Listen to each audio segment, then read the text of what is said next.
Suzuki, it's going to be a lot of fun. You're watching the introductions, and Shota Imanaga, Seiya Suzuki got a round of applause underway.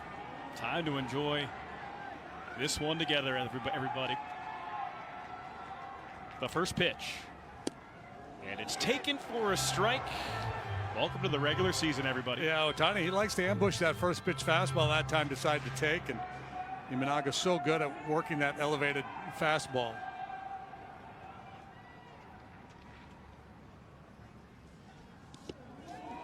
This is low.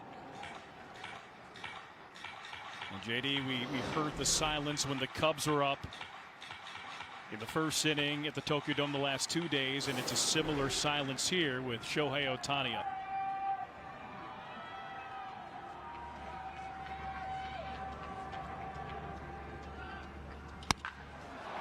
Chopper towards second. One away.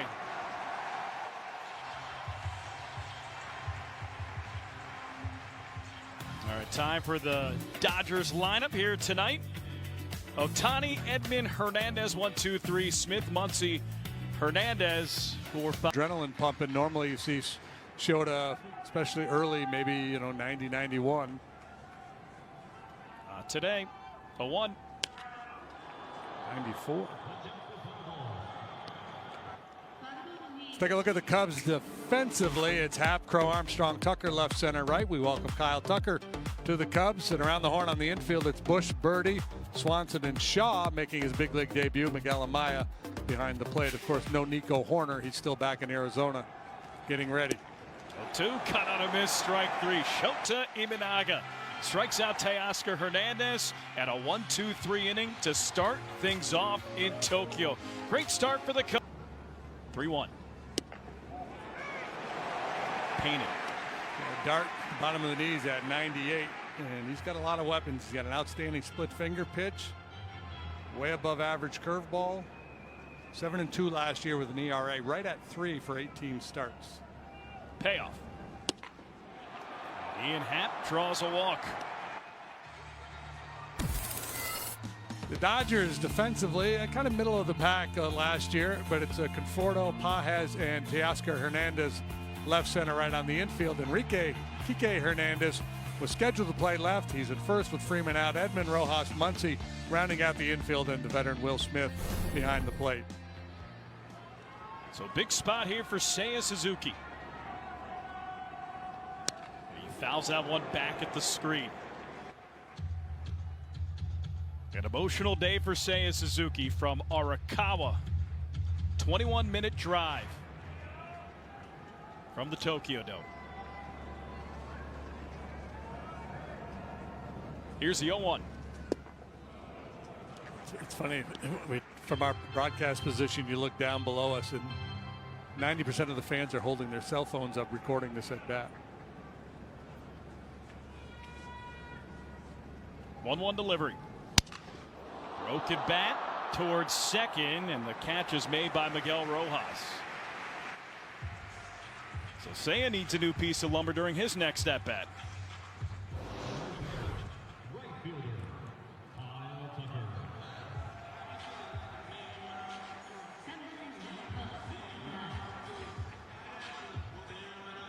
Fastball with a little run moving in on his hands and just shatters his bat. So Ian Happ remains at first, and now it's the Cubs' regular season debut for Kyle Tucker.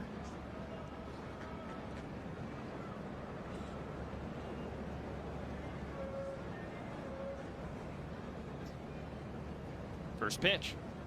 Swing and a miss, strike 1. There's that big curveball. You get up there ready to hit 98, and he throws that big yacker at you. That's a problem. Tucker has struggled mightily in spring training and having a hard time really finding his timing and rhythm at the plate. Now Bill Miller telling him, make sure you engage with the hitter. Yoshinobu Yamamoto did not face Kyle Tucker last year. Only member of this Cubs starting lineup with a hit against Yamamoto was Ian Happ. He's on first. The 0-1. At the knees, it's a strike. The Cubs faced Yamamoto twice. I saw him early in April. He threw 5 shutout innings, and then towards the end of the year, 4 innings, 1 run. It was unearned. That was on September 10th. That was the matchup with Imanaga. Cubs got the win in that one. 0-2. Chopper right back to the mound. Yamamoto, 1 play, 2 away. So Cubs get a runner in scoring position. Ian Happ at second. And now it's Michael Busch against his former team with 2 outs in the first. Expectation is that neither one of these starters will pitch that deeply into this ball game. Craig Counsell saying he's thinking about 75 pitches for Imanaga, and I'm guessing Yamamoto's on a similar program. Busch swings and misses, strike 1. His rookie season, 21 homers, 28 doubles.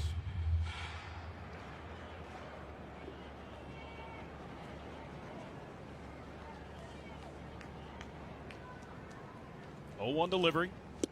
Another swing and a miss. And look at Yamamoto last year against the Cubs in 2 starts, 16 strikeouts, and getting some swings and misses here early on at the Tokyo Dome tonight. Well, you can see why. He's throwing his fastball at 98 miles an hour and then a dive bombing splitter at 93.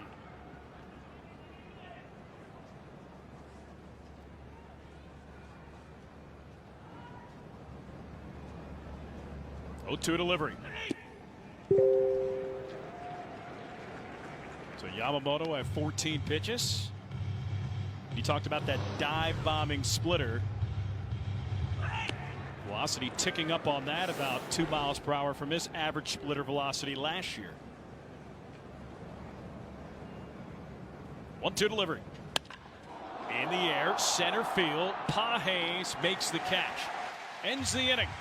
Cubs, they strand a base runner. Ian Happ at second. After 1, no score. Here from the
Some energy here at the Tokyo Dome to start the second inning. 0-0 game. Shota Imanaga, opening day starter, and last year a first-year phenom, to say the least. 6 scoreless innings, 9 strikeouts in his first start. That was a home opener. .84 ERA in his first 9 starts, MLB record.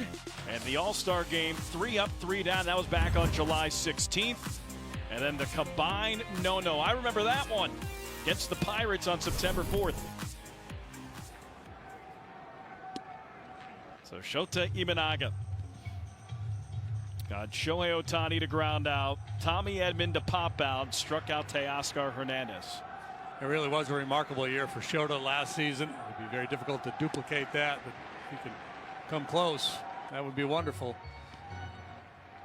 The acquisition by the Dodgers of Yamamoto really got the headlines, but it was Imanaga who performed so well throughout the season.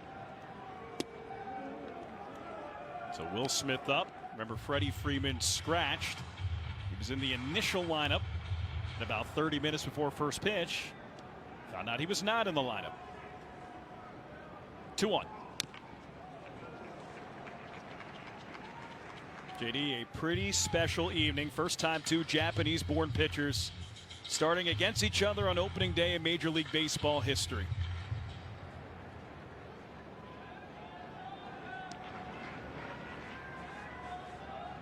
2-2.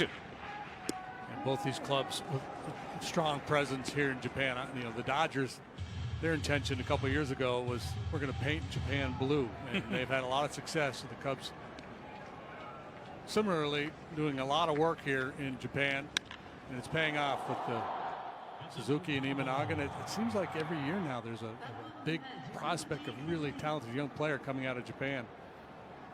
Dodgers got theirs this year with Roki Sasaki. We'll see him as the probable starter tomorrow against Justin Steele. 3-2. Just misses ball 4.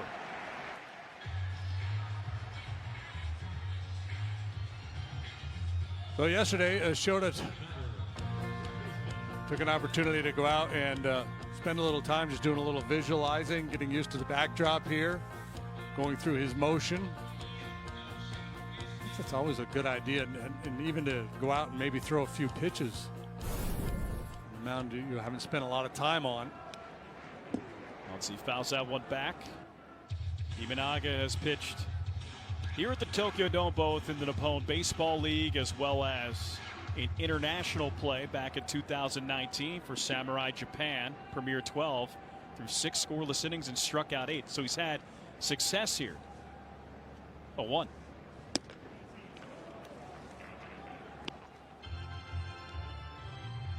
Against right-handed hitters, he leans heavily on that fastball split finger combination. Against the lefties, he'll spin it a little bit more, throw cutter, slider.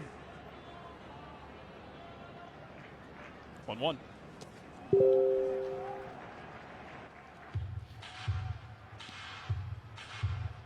Once he's always been a very patient, disciplined hitter. He'll strike out a good bit, but he'll also take a lot of walks. And he slugs. That's the DNA of this Dodger lineup. They hit a lot of home runs. 2-1. Uzunaz at that one last year. You were talking about their slug, 446 as a team. Led baseball, 781 OPS, led baseball at 5.2 runs per game, second in baseball. Yeah, only the Diamondbacks scored more runs than the Dodgers last year. And only the Yankees and the Orioles hit more home runs. So deep breath from Shota. Of course, you're going to hit a lot of home runs when you have one guy hit 54 of them. That helps.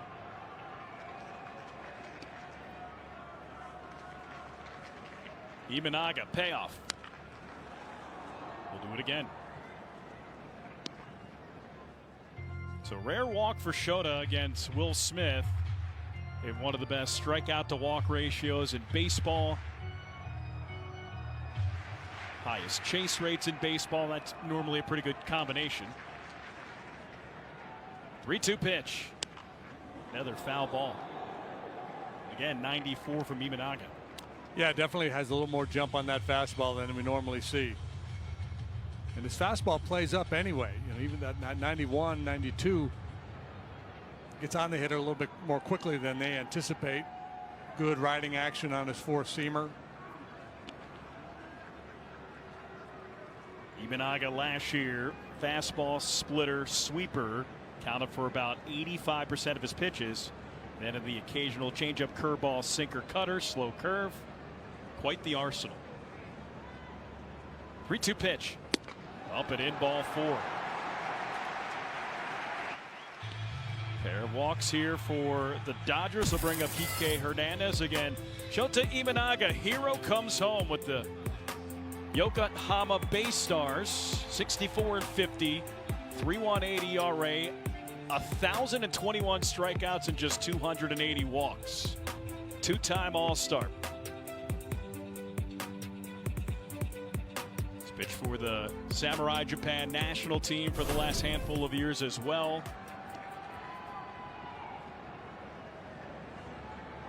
Here's pitch.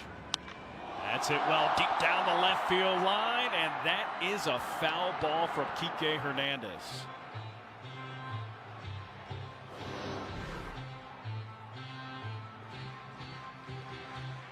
Left an off-speed pitch up in his eyes.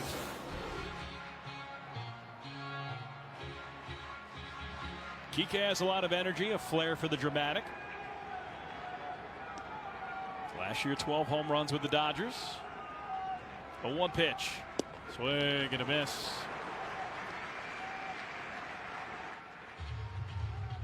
So nothing game. Top 2.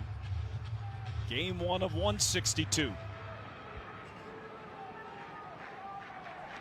Cubs Dodgers here at the Tokyo Dome. The 0-2 pitch. This club's, having played a couple exhibition games against the Japanese teams, an opportunity to acclimate to this ballpark, to get used to the lighting, the batter's eye, the synthetic turf. Asking Craig Counsell before the game if he thought the infield was playing fast. He said, plays like you would expect it to play. So I guess that meant a little fast, but no big deal.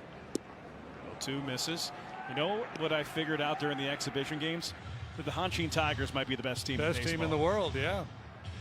Machines shut out the Cubs, and then the next day they shut out the Dodgers. Kept it consistent. 3-0, 3-0, allowing just 3 hits in both games. It's popped up. Michael Busch, 1 away.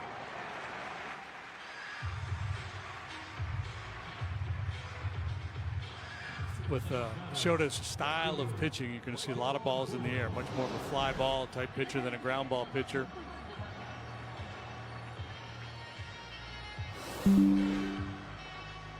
That's the one where the hitter goes back to the dugout shaking his head. Man, I was right on it. You're on it until you're not. Michael Conforto up.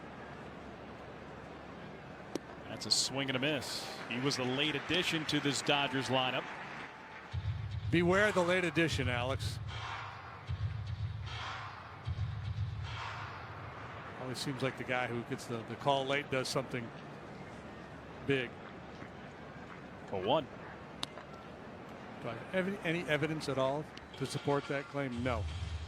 More just a feeling, right? Probably just nonsense, but nothing. There's nonsense coming from you, JD. Nothing. 1-1. Nice pitch. Conforto last year with the Giants, 20 homers, 27 doubles. In game 1 of his exhibition games here in Tokyo, he homered against Yomiuri. One of 3 home runs in the 4th inning for the Dodgers. Popped up towards third.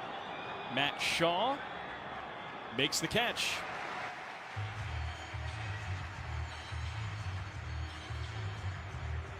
the category is outstanding work by left-handed pitchers in a starting role, and the nominees are Chris Sale, Tarek Skubal, Shota Imanaga, Framber Valdez, and Justin Steele. Hey, the Cubs have 2 of those guys. Minimum 125 innings pitched. There you go. 2 of the top 5. That's not bad. Cy Young Award winners there. Yeah, Skubal and Sale, both Cy Young Award winners.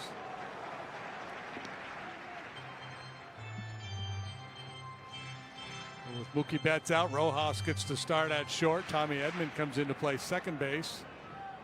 The anticipation was that Edman would be a center fielder for the Dodgers this year. It's hit in the air to left. Ian Happ calls off Dansby Swanson, makes the catch, and Shota Imanaga gets out of the inning. 0-0. Let's go to the bottom of the second.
Bottom two here at the Tokyo Dome, nothing game, and Matt Shaw, big league debut, first at bat. Welcome to the show, 19th ranked prospect in all of the big leagues now.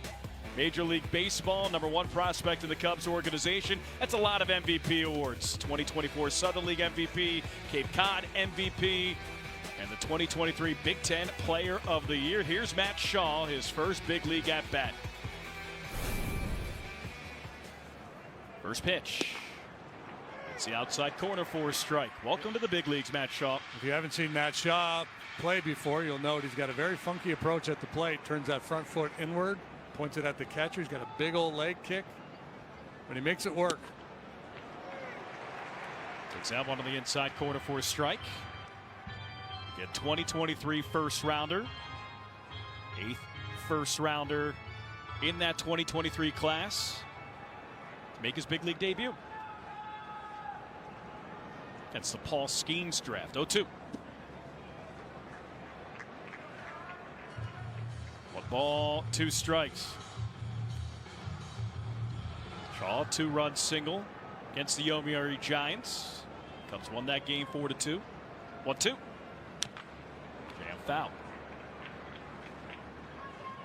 Splitting time between AA and AAA last year. Shaw hit 284, 21 home runs. He can run a little bit too. He swiped 31 bases.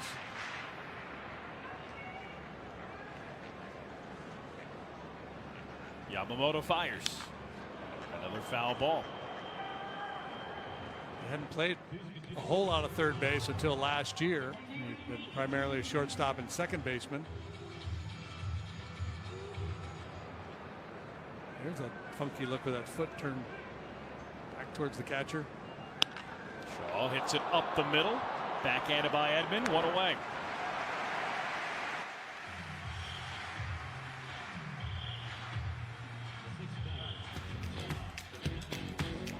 Opening homestand features the Padres and the Rangers. The Rangers are in for a 3-game set starting Monday, April 7th. Be here for it. Get your tickets at Cubs.com/tickets. Listen to him. Rangers expected to have a good club this year.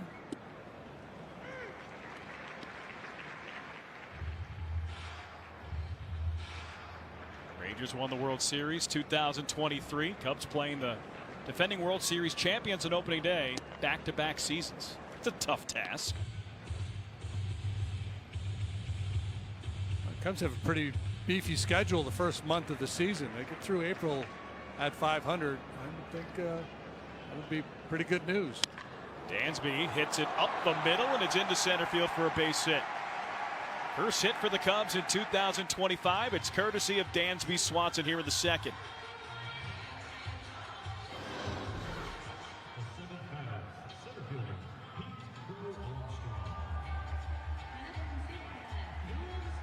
Stayed back nicely on that curveball that hung up a little bit for him. Say approves. Yamamoto not so much. Here's PCA. He lines it foul. Hear that, JD? I did. Some folks are chanting PCA. Yeah.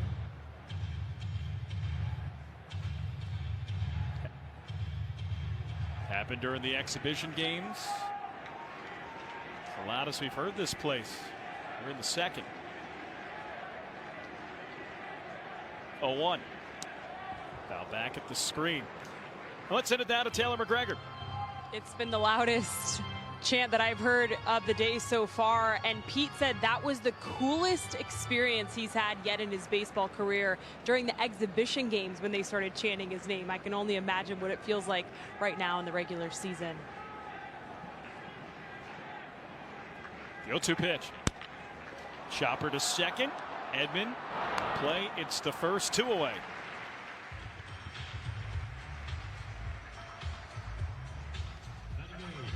And PCA jogging back to the dugout. This has to be pretty cool too. Just 2 kids who love baseball. The original kid and now a 22, soon to be 23-year-old kid at PCA. Yeah, Ken Griffey Jr. here. A lot of former MLB players on hand for this series. Taylor McGregor got an opportunity to meet juniors. Very, very excited. The kid went into the clubhouse to find PCA. He was tipped off by the Cubs photographer, Matt Dirksen, that PCA was a big fan of his. And so he sought PCA out and went and took a photo with him. So a lot of respect for what he sees in the young PCA. I thought you were going to speak about your fandom of Mr. Well, Griffey Jr. I did tell the kid that I loved him tonight. So Yeah, you did.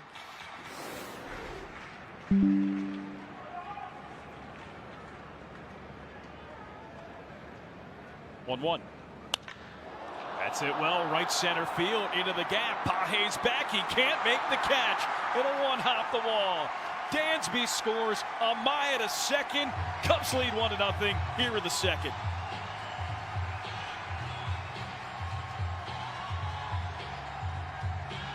Hits just keep on coming for Miguel Amaya. Big knock.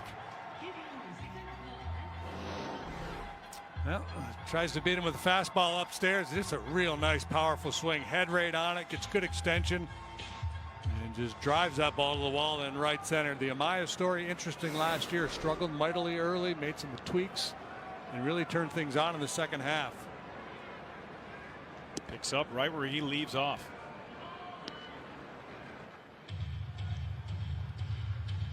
Said just a powerful swing to the gap in right center, opposite field. 1-0 Cubs. Birdie takes that one for a strike at 97.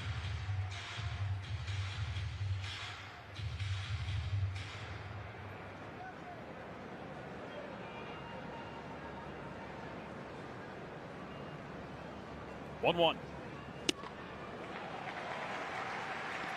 This is John Birdie's first regular season at bat in a Cubs uniform.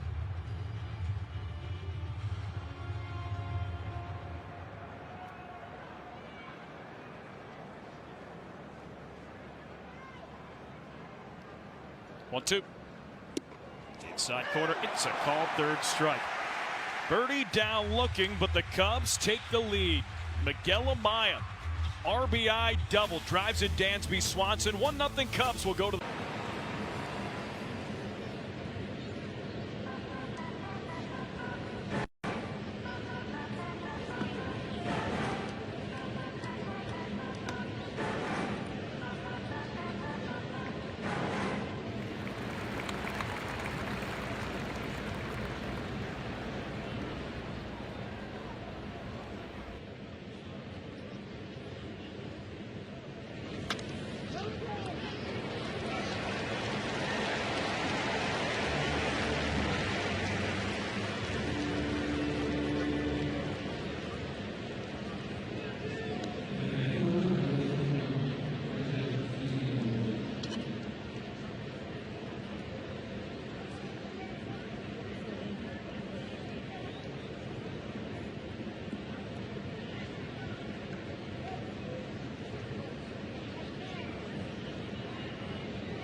Cubs lead as we go to the top of the third, and a packed house here at the Tokyo Dome.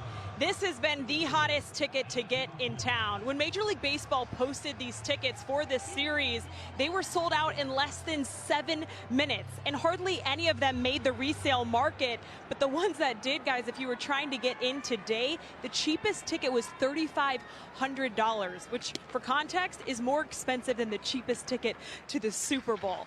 Everywhere you go in Tokyo, people are talking about this series, whether you were at 7-Eleven, in the middle of Shibuya Crossing, or even the newspaper. Front page of the newspaper in town today looked like this, talking about this game. The excitement has been palpable, and even Craig Counsell saying he feels like everywhere he goes, he can feel the energy for this series. It's just amazing how excited the people are here, guys.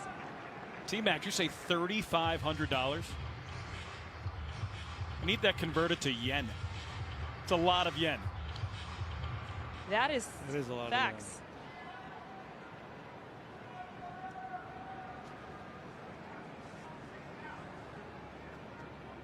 of 1-2 pitch. Are you converting it to yen, JD? Yeah, trying to. I was trying. I have no internet access here. It's too crowded. 2-2. I'm done converting. All right. We just got one from Notch. I just got it. Notch. 5,000. Should be 523,668 yen. Just a couple. Swing and a miss, strike 3. That is the second strikeout for Shota. Both swinging. He got Teoscar Hernandez to strike out in the first inning, and now Pages, who really wore out left-handed pitching last year, will start the third, and now he'll deal with Mr. Ohtani again.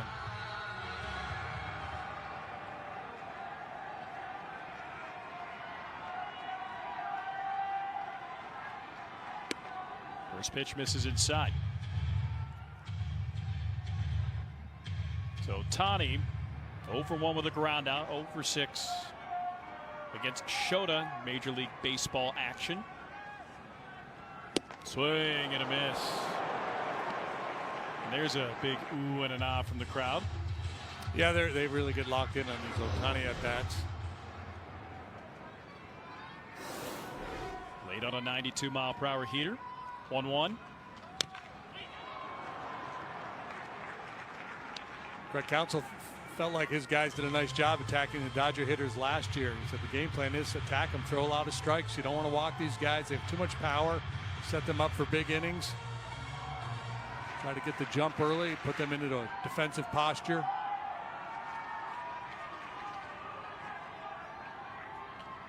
1-2.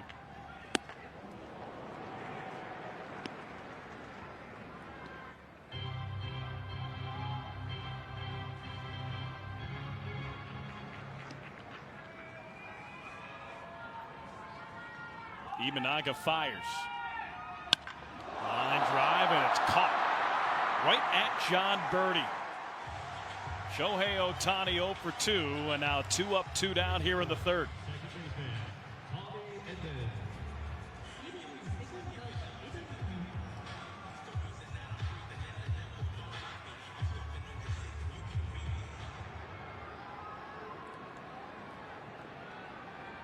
So Shota wins that battle as well. Edman takes a curveball for a strike. 71-mile-per-hour Uncle Charlie.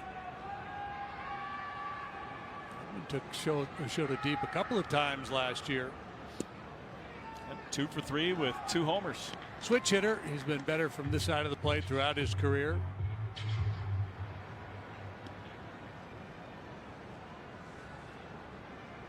One. Crowder to third. Shaw gobbles it up. 3 outs. 1-2-3 inning from Shota Imanaga. It's 1-0 Cubs. Will go to the bottom of the third.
Back here on Marquee Sports Network, it's 1-0 Cubs, bottom half of the third inning. Yoshinobu Yamamoto, third inning of work. Ian Happ leads things off, and we have a guest here in the booth. It'll be President of Baseball Operations Jed Hoyer. About to see all three of us on camera. But first, we'll get to Yoshinobu Yamamoto against Ian Happ, and that's a chopper off the glove of Yamamoto. Throw to first, and it's not in time. So Ian Happ legs out an infield single. Ian Happ, one hit in the exhibition part of this 2025 Tokyo Series, and he gets one here. That's a leadoff knock. And now let's welcome in President of Baseball Operations Jed Hoyer. Jed, thanks for coming on. Really appreciate it. Anytime, guys. This is great. It's fun to be here, and just the reaction to the Japanese players here has been amazing. So Seiya Suzuki up. Here's pitch. So 1 ball, no strikes.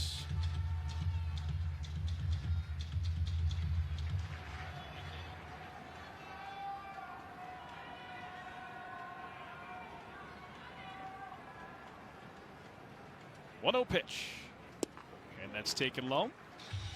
I can't hear them either. We got a little audio issue going on, folks, and hopefully we can get that straightened out so we can get Jed's insight. Jed just gets to sit up here with us and hang out for a little bit. Fun little Get a nice bird's eye view. Pitch to Seiya. Outside corner called strike. Well, the one bit we did hear from Jed prior to sitting down when he was behind home plate, he said Yamamoto is filthy. It's pretty nasty stuff. Could think of 325 million reasons why, too. 2-1.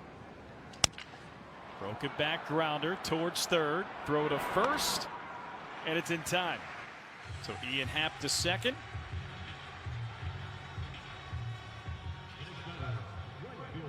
So Kyle Tucker will step into the box. Second at bat for Kyle in a Cubs uniform, regular season.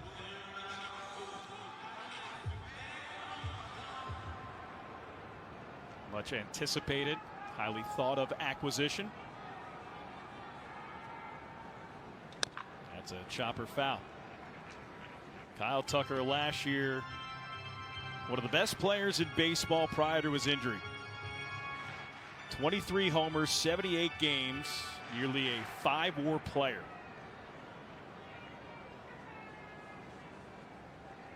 Here's the 0-1. Upstairs. Kyle Tucker from Tampa, Florida. 5th round pick, 2015. From baseball hotbed Plant High School. 5th in MVP voting in 2023. 1-1. Just a handful of players that walked more than they struck out last year. Finished 5th in the American League MVP voting in 2023. A complete player. He's not a speedster, but he runs the bases well. He can steal a bag for you. A good outfielder. 2-1. When you think of players who are not necessarily speedsters but also swipe a lot of bags, there's two that come out to me, JD. It's Kyle Tucker, it's Jose Ramirez. Yeah, Ramirez gets a lot of bags too, doesn't he?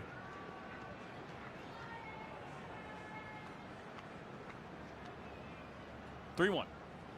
Swing and a miss. Hope he hacked from Kyle. He's thrown that splitter consistently at 93, 94 miles per hour, which is, I mean, hang with him.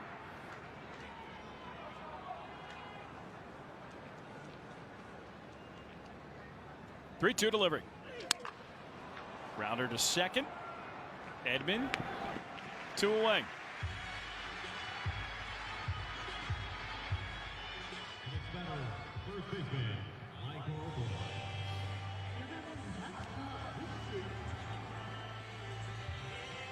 So Michael Busch steps up in a big spot. 2 out. Bottom 3, 1-0 Cubs lead.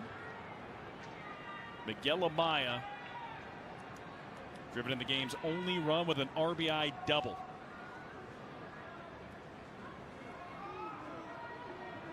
And Bush an opportunity to do damage against his former team. The pitch. Good luck.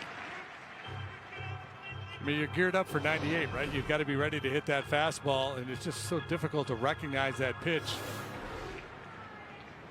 And that will be a theme throughout this series. A lot of these guys use that splitter effectively. And everybody talks about Roki Sasaki and his splitter and just Yoshinobu Yamamoto. There's no slouch on that pitch as well. It's nasty. It's nasty.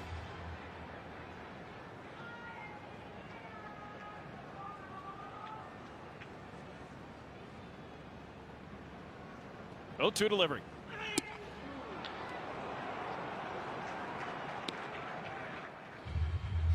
It's a good take. One ball, 2 strikes, 2 outs.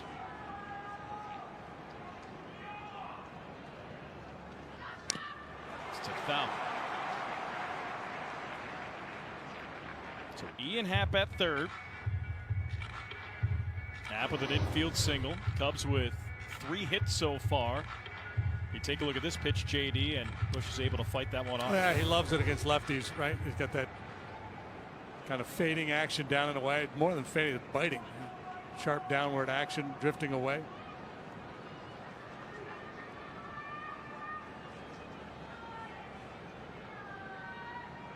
One-two delivery. It's taken outside.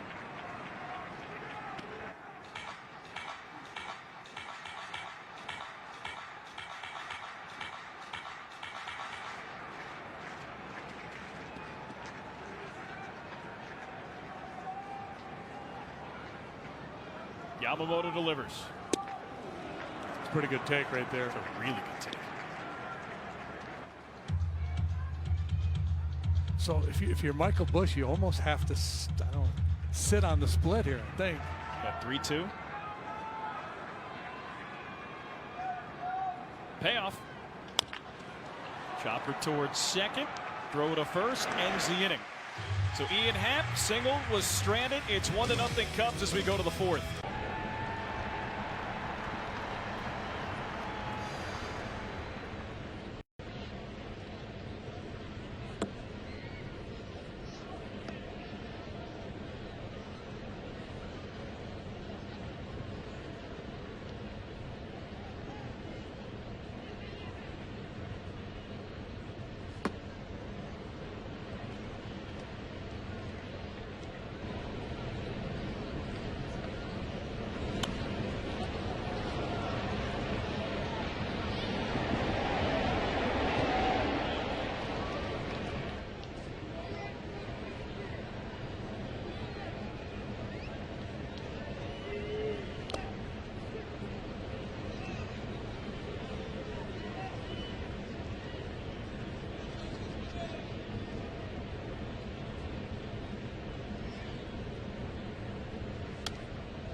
One nothing Cubs, top of the 4th inning here from the Tokyo Dome. Shota Imanaga with 3 scoreless, and now we will welcome President of Baseball Operations, Jed Hoyer. Jed, thanks so much. Thank you for your patience, 1, but 2, thanks for coming on. Really appreciate it. I was brilliant in the bottom half. You guys couldn't hear me, you know. He was speaking all the truths and the insights and breaking news. But Jed, obviously this week has been amazing here for the Cubs, the players, their fans. For you being able to take this all in, what's it been like for you, your team, and just seeing everything take shape here in Tokyo? Yeah, it's been a lot of fun. I mean, the scene's incredible. I mean, 2 hours before first pitch, every single fan is in the stands, in their seats, ready to go. And it reminds you of like a Game 7 atmosphere, first game of the season. So that part's been really cool. Now watching the players bond in ways they wouldn't this time of year. If we were in Arizona, guys would be going and doing their own thing, and instead everyone's hanging out in the lobby or hanging out at, at breakfast, together. I think that's gonna pay big dividends. And then also for me, it's just watching the reception of all the Japanese players. It's an incredible era of Japanese baseball, and like the fact that you had 5 incredible players in this series has been amazing. So it's been a really fun week, and this is why we're here now. We're finally playing.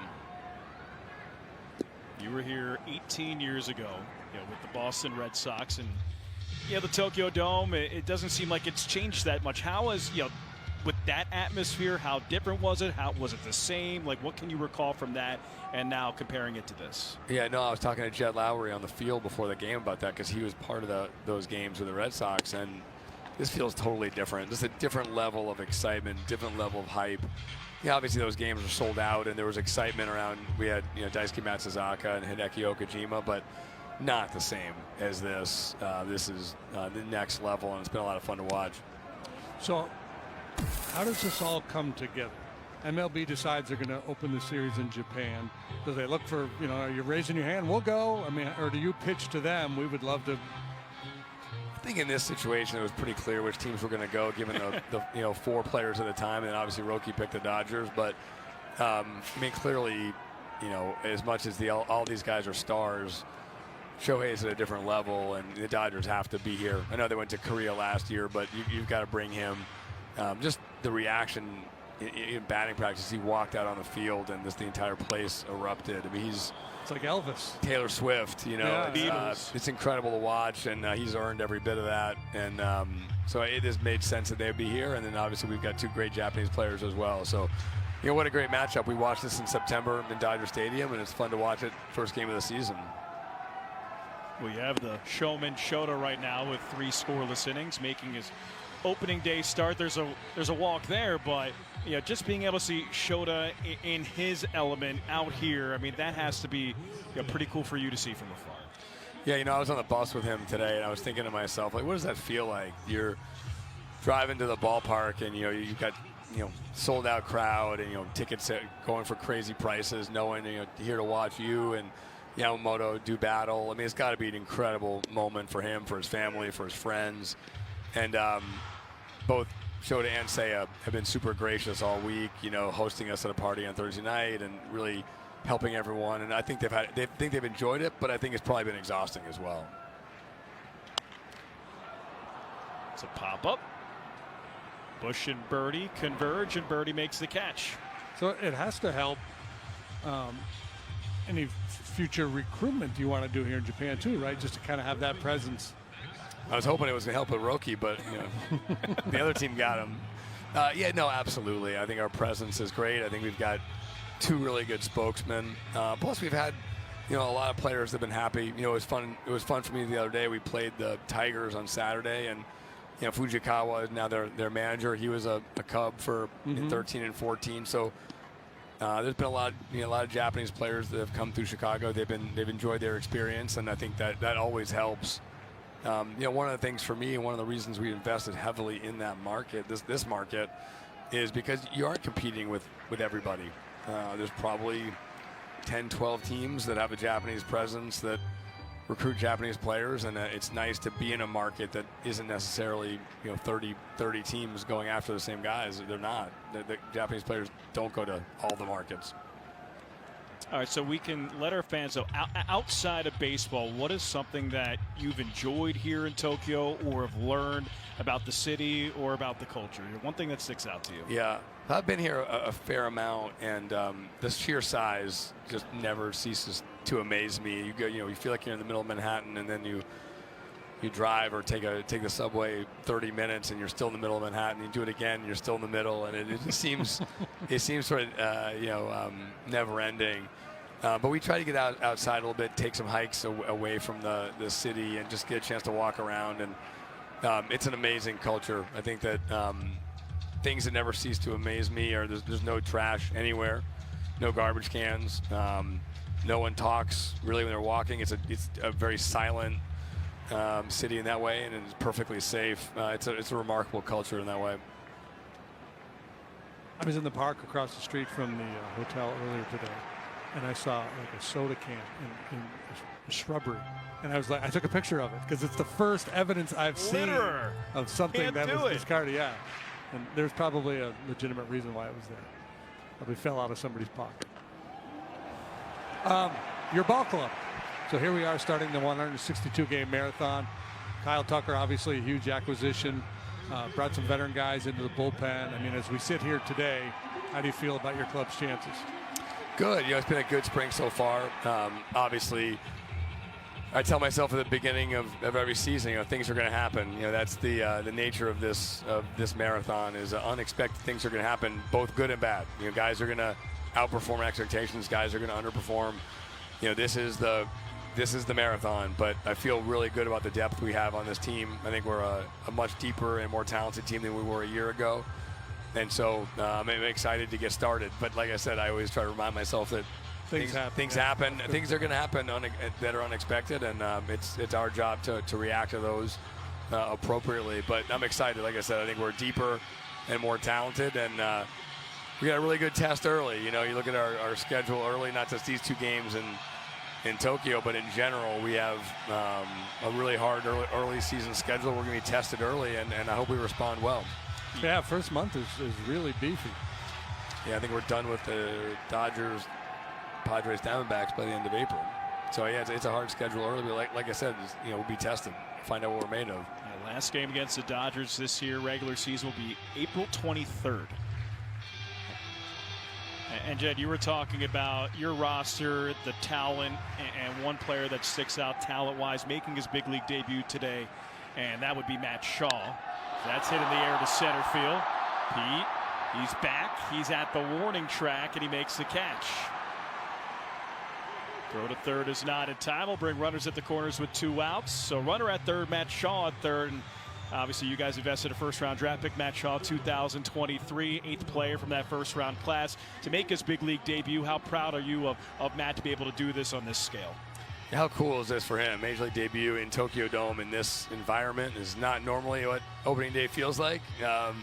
It's really cool for him. And one of the things that really impressed me about him when we told him the news was that he was appropriately excited, but not surprised, if that makes sense. Mm-hmm. That if he feels like he belongs, he expects to be a part of this, and I was excited with the way he reacted. I thought that was really special and impressive for a young player to act that way. Do you think it was a little anticlimactic? Because obviously this is opening day, but he just played 2 games in the Tokyo Dome in front of sellout crowds. But I mean, I'm sure he was excited, but to a certain extent, he's like, man, I've been here. I'm doing it. I'm in a Cubs uniform. I know, right? It is true. Those games were wild. Those games were wild as well, and I was glad the guys got to see the Japanese culture, all the chanting for every hitter, and it's a different environment than we're used to, very European football-like, and I'm glad the guys got to see that. Well, it's been a lot of fun. Jet, thanks so much for coming on. Happy opening day. We appreciate it, and best of luck for the season. Thank you, guys. Appreciate it. All right, we will go to the bottom of the 4th, 1-0 Cubs.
1-0 Cubs lead, bottom of the 4th inning. It's time for our Chick-fil-A nugget of the game. Matt Shaw, one of 3 Cubs since 2000 to make their major league debut in the starting lineup on opening day. Seiya Suzuki, Kosuke Fukudome. The other 2, we talked about both of them today as well. Matt Shaw up here against Yoshinobu Yamamoto. Shota Imanaga gets a smile from Craig Counsell. Looks like his day is done. Well, all Shota has done, 4 innings, no hits, no runs. Yeah, he walked 4, which is uncharacteristic of him, but he was able to pitch around those walks. Take a big deep breath and throw a little ice on the arm or whatever he likes to do after an outing. Put his feet up, root for his boys, and feel pretty good about his outing here tonight.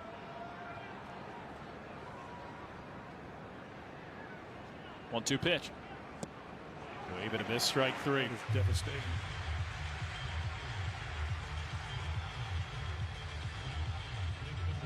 All right. Josh Burkhardt making memories with my son. Hashtag Go Cubs Go. Hashtag Watch Marquee. Hashtag Marquee in Tokyo. That is an awesome memory, and we're glad you guys were able to share with us. A family affair.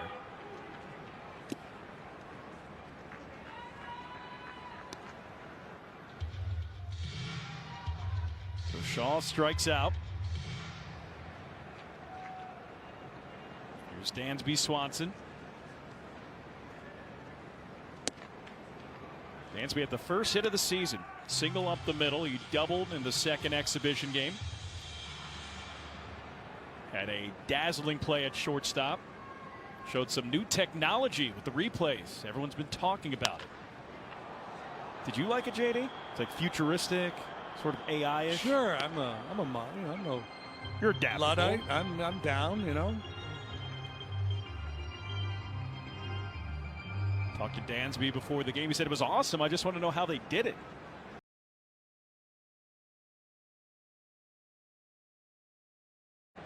Thought it was maybe with like the Hawkeye cameras. And it was really quite futuristic. 3-1. Chopper foul. And here it is.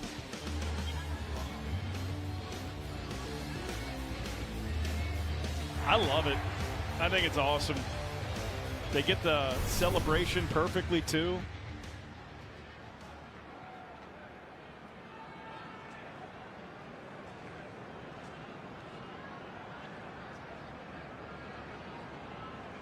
Yamamoto last year was a reverse split guy. Better against left-handed hitters than righties. Lefties hit it just 193 against him. Just 2 home runs all year to left-handed batters.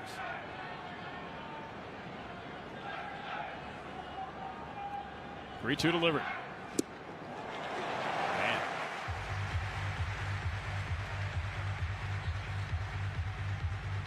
Hey folks, win big for the Tokyo Series. Fans in Illinois can purchase raffle tickets now through noon tomorrow, with proceeds benefiting Cubs charities.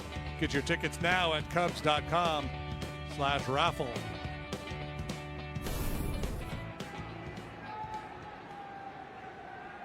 So Pete grounds it up the middle, but it's right at Rojas to first, and it ends the inning.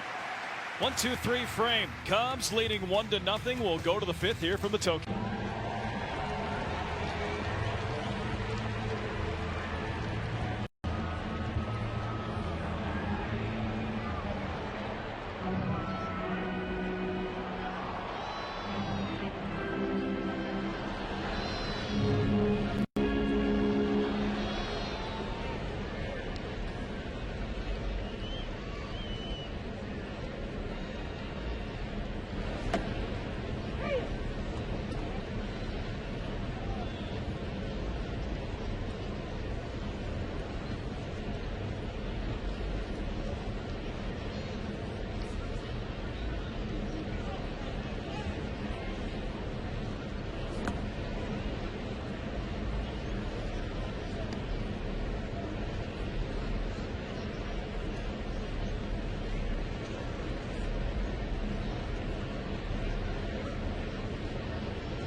Hey, Cub fans, go to MarqueeSportsNetwork.com for the latest Cubs news and in-depth feature stories presented by Jeff Vukovich, your local nationwide insurance agent. Visit JeffVuk.com. Nationwide is on your side. If Vuk isn't here, he's probably up early watching back in Chicago. Baseball and I was going to say brunch, but it's too early for brunch. A little brekkie. A little brekkie. Baseball and brekkie. And Ben Brown. Ben Brown out of the bullpen. Now to a support Shota Imanaga. Injuries curtailed his season last year, but solid numbers for the rookie. 55 in the third innings and a 3.58 ERA. Big time arm. He's going to pitch some very valuable innings for the Cubs this year, whether it's as a starter or in the bullpen. Craig Counsell will probably ask him to get at least 6 outs in this ball game. Ben Brown, first big league outing since June last year. His season was ended a little prematurely. Yeah, he had that neck injury, and initially, the thinking was that it wasn't going to be that significant, but it just lingered and wouldn't get any better, and ultimately cost him the rest of the season.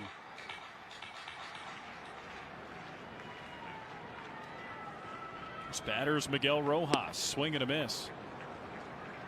And JD, you talk about some of the signature pitching performances of the 2024 season. Yes, Shota Imanaga, a couple that stick out, but same with Ben Brown. He has 2 starts that, when you think of the 2024 season, you think of Ben Brown. Well, he had that with a one against Milwaukee, right? 7 no-hit innings, punched out 10, completely dominating that lineup. Really strong outing against the Diamondbacks as well. There's a swing and a miss, strike 3. Welcome back, Ben Brown.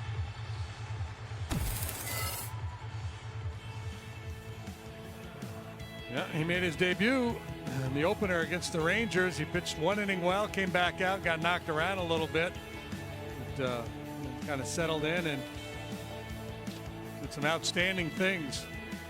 Got that power arm fastball in the mid-90s, upper 90s at time. Big sharp breaking pitch. Big kid, big strong kid. That was a changeup from Ben Brown on the first pitch there. There's a heater at 95. It's a power arm fastball, mid to high 90s, knuckle curve.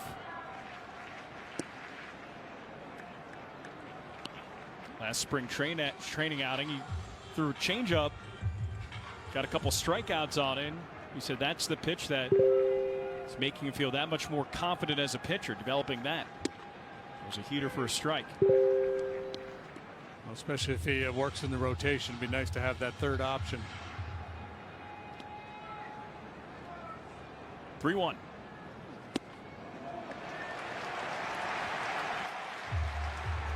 Andy Pages. It's a 1-out walk.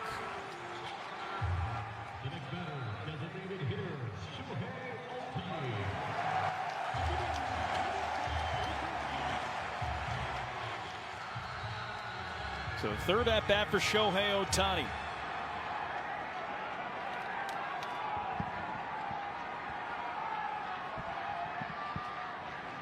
Shohei swings and misses.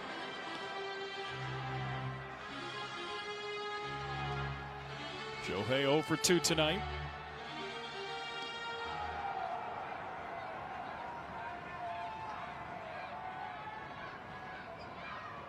Ben Brown delivers.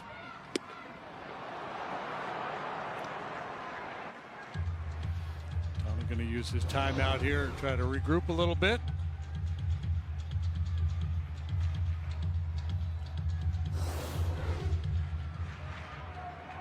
So Ben Brown ahead of Shohei Ohtani.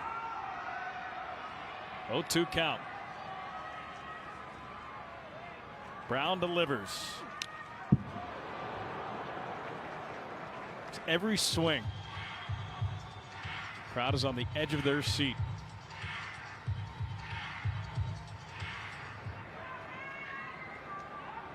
There's the gold patch from Shohei Ohtani.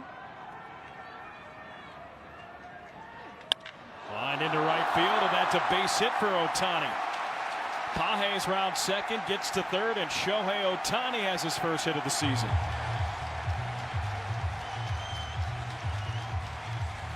I hit the ball hard last time up. He lined out to second base. This time he finds a hole on the right side, and the Dodgers in business here, first and third.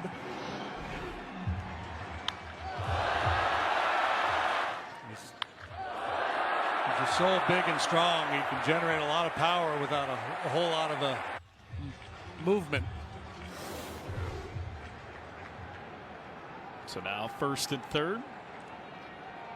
Tommy Edman up.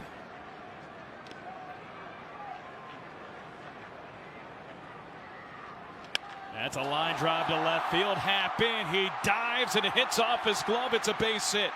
Throw to second's not in time. It's an RBI single for Tommy Edman, and it's a 1-1 game. A heck of an effort by Ian Happ out there in left field. A dangerous play. If it gets by him, it's going to go all the way to the wall and score another run. And Edman would have ended up at least on third base. Smart play to come up and firing that ball into second base as well as quickly as he did, because Ohtani has to hang up a little bit in case that ball is caught.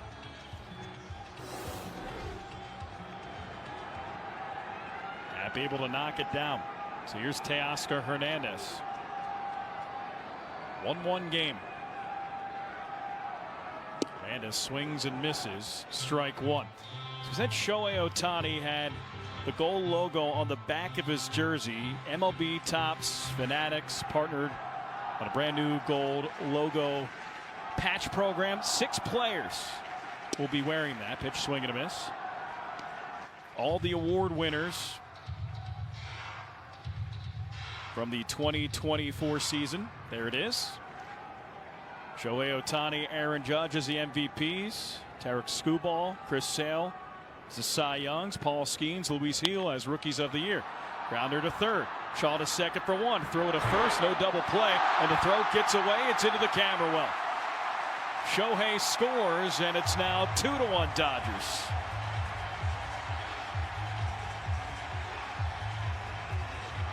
Be a fielder's choice and an E4 on John Birdie.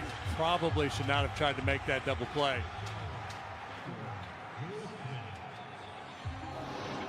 Wasn't a lot of pace on that ground ball. Hernandez runs well. Shaw had to wait back on it, and then under duress just sails the throw. Should have put that one in his back pocket. He knows it. First pitch to Will Smith is up high. So Cubs had a 1-0 lead. RBI double. Miguel Amaya, but the Dodgers get 2 here in the 5th.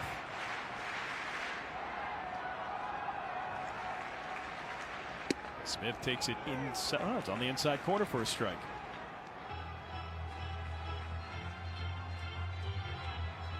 Thought it was high, thought it was tight. I thought wrong.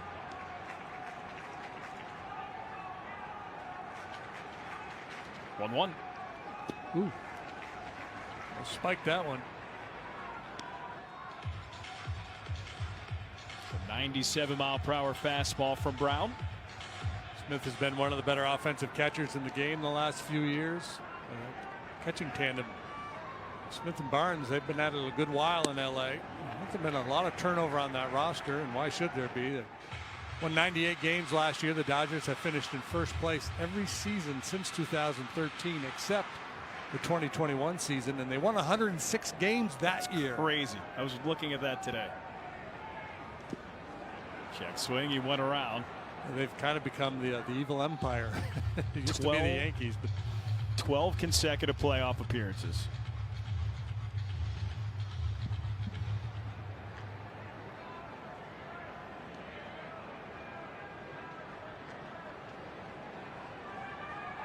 Payoff.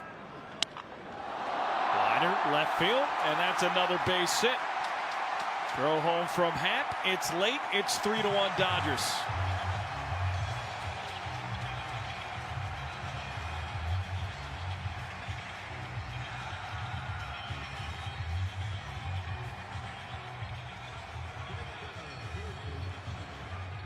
Council got into the middle innings with the lead. He really likes Ben Brown in that situation. Just not working out here tonight. Tommy Hotovy striding out to the mound to have a chat.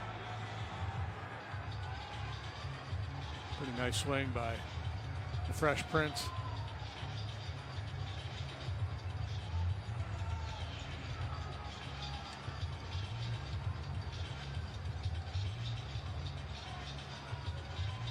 Dodgers fans happy about that. Same with Shohei Ohtani. Take a look at the work of Shota Imanaga here tonight. Obviously having to deal with a lot of adrenaline, fired up, and he put forth a pretty solid effort here tonight. Did not allow a hit nor a run. He struck out 2. He did walk 4, but didn't hurt him. So a good start to his 2025. So getting at the mound finished.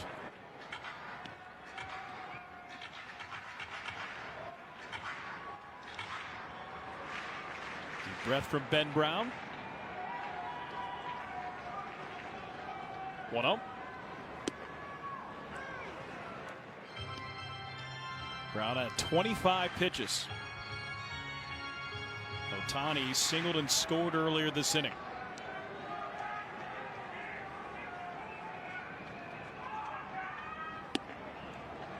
Two balls and 1 strike, and nobody warming up with the Cubs bullpen right now.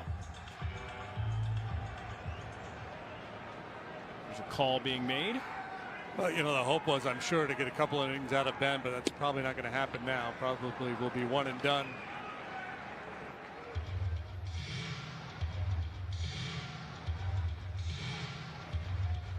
Muncy's walked twice here tonight.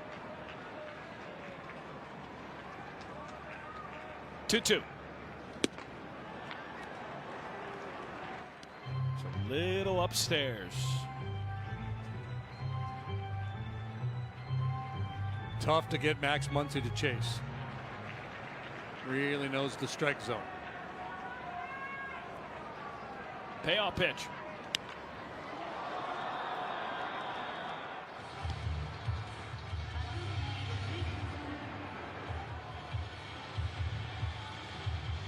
So again here in the 5th, Rojas walked, Pages struck out, Ohtani singled, Edmonds singled, Smith singled. 3-2. Stays alive.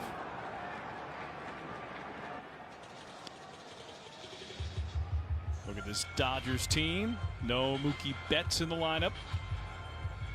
No Freddie Freeman in the lineup.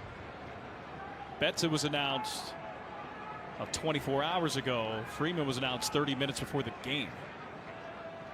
3-2. Keeps going back to that curveball and just can't finish him off.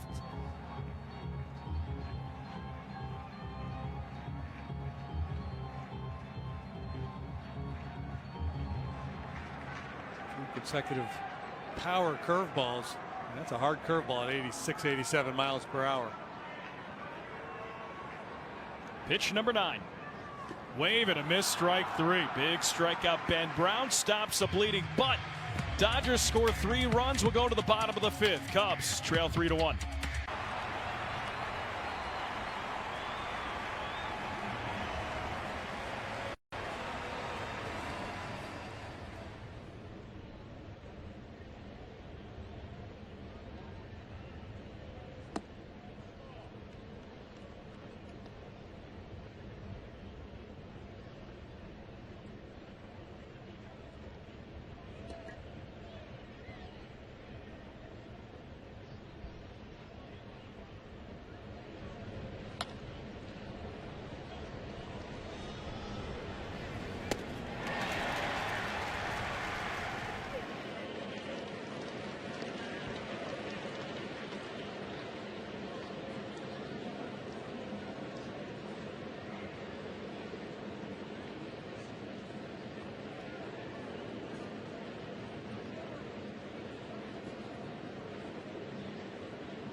Bottom of the 5th inning, 3-1 Cubs trail. And Austrian Cubs fans, Nico Bauer, baseball is finally back. Hashtag marquee in Tokyo.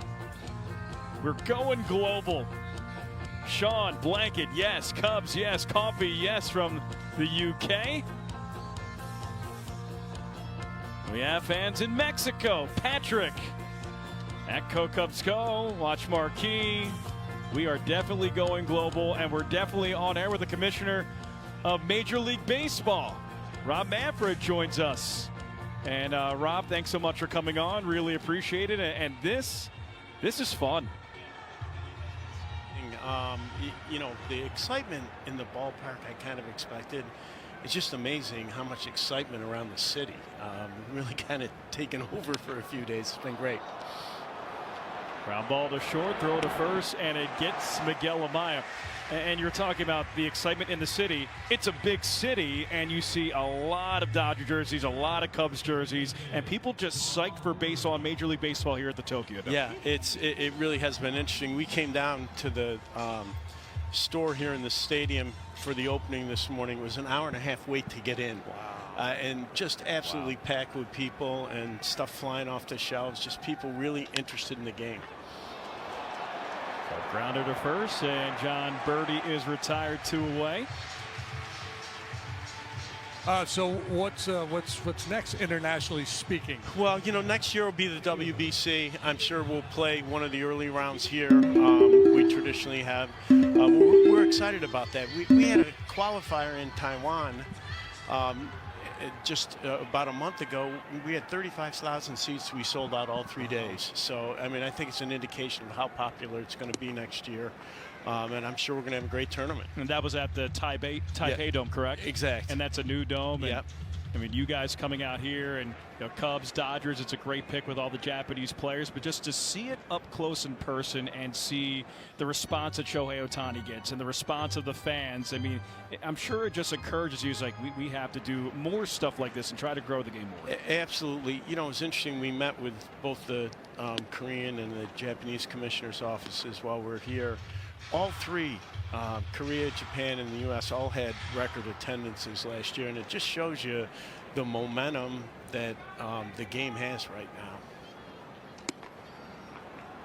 You're with the commissioner of Major League Baseball, Rob Manfred. And Rob, you came here. What's been your favorite non-baseball part of the week? I'll tell you, I went to a place this morning that people were talking about for pancakes.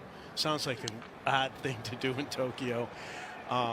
The pancakes are about that thick, and they're the most unbelievable things you've ever eaten. Yeah, pancakes in Tokyo. Yeah, it was all the the ambassador former players that travel with us a lot. They're all going at 7:30 tomorrow morning. There was a woman next to us. It's just a kind of counter. We got there at 11:30. She'd been waiting since 7:30 in the morning to get into this place. Wow. It was unbelievable. Really a lot. That sounds delicious. Yeah. Yeah, I'll show you a little picture afterward. It's pretty good. Never had a pancake I didn't like. Yeah, well, these are special. They really are. So but it's been fun. I mean, we really have been out and about a lot. I was surprised, actually. The exhibition games, the atmosphere in here was unbelievable, even for the exhibitions. It's been really special. Commissioner of Major League Baseball, Rob Manfred, thanks so much for coming on. It's been a great week so far. We're looking forward to the rest of the season. Thanks. Well, thanks for having me. Great to see you both. All right, Cameron, nothing like Cubs baseball before school. Some father-son time. That's awesome. Let's go to a break.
Download the Marquee Sports Network app and subscribe to access exclusive content as we explore Tokyo and take you behind the scenes to this Cubs historic trip. Stream tomorrow's game live or restart from the beginning, anytime, anywhere on the Marquee Sports Network app. We have so much content from this trip. We've had so much fun.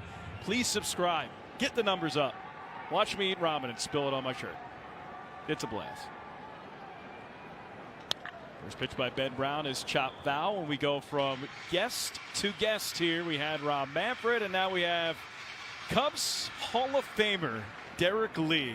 How does that sound, D. Lee?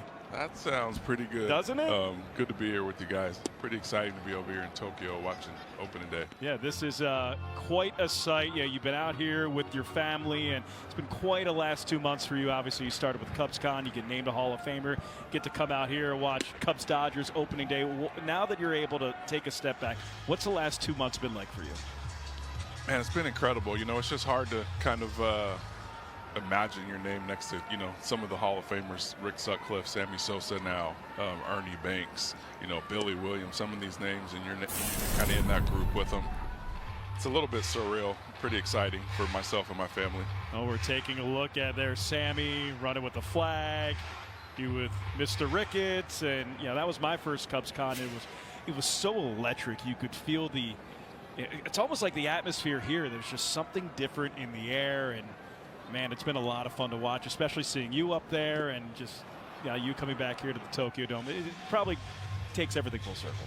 It really does. You know, I had the chance to watch my father play 10 years of baseball here.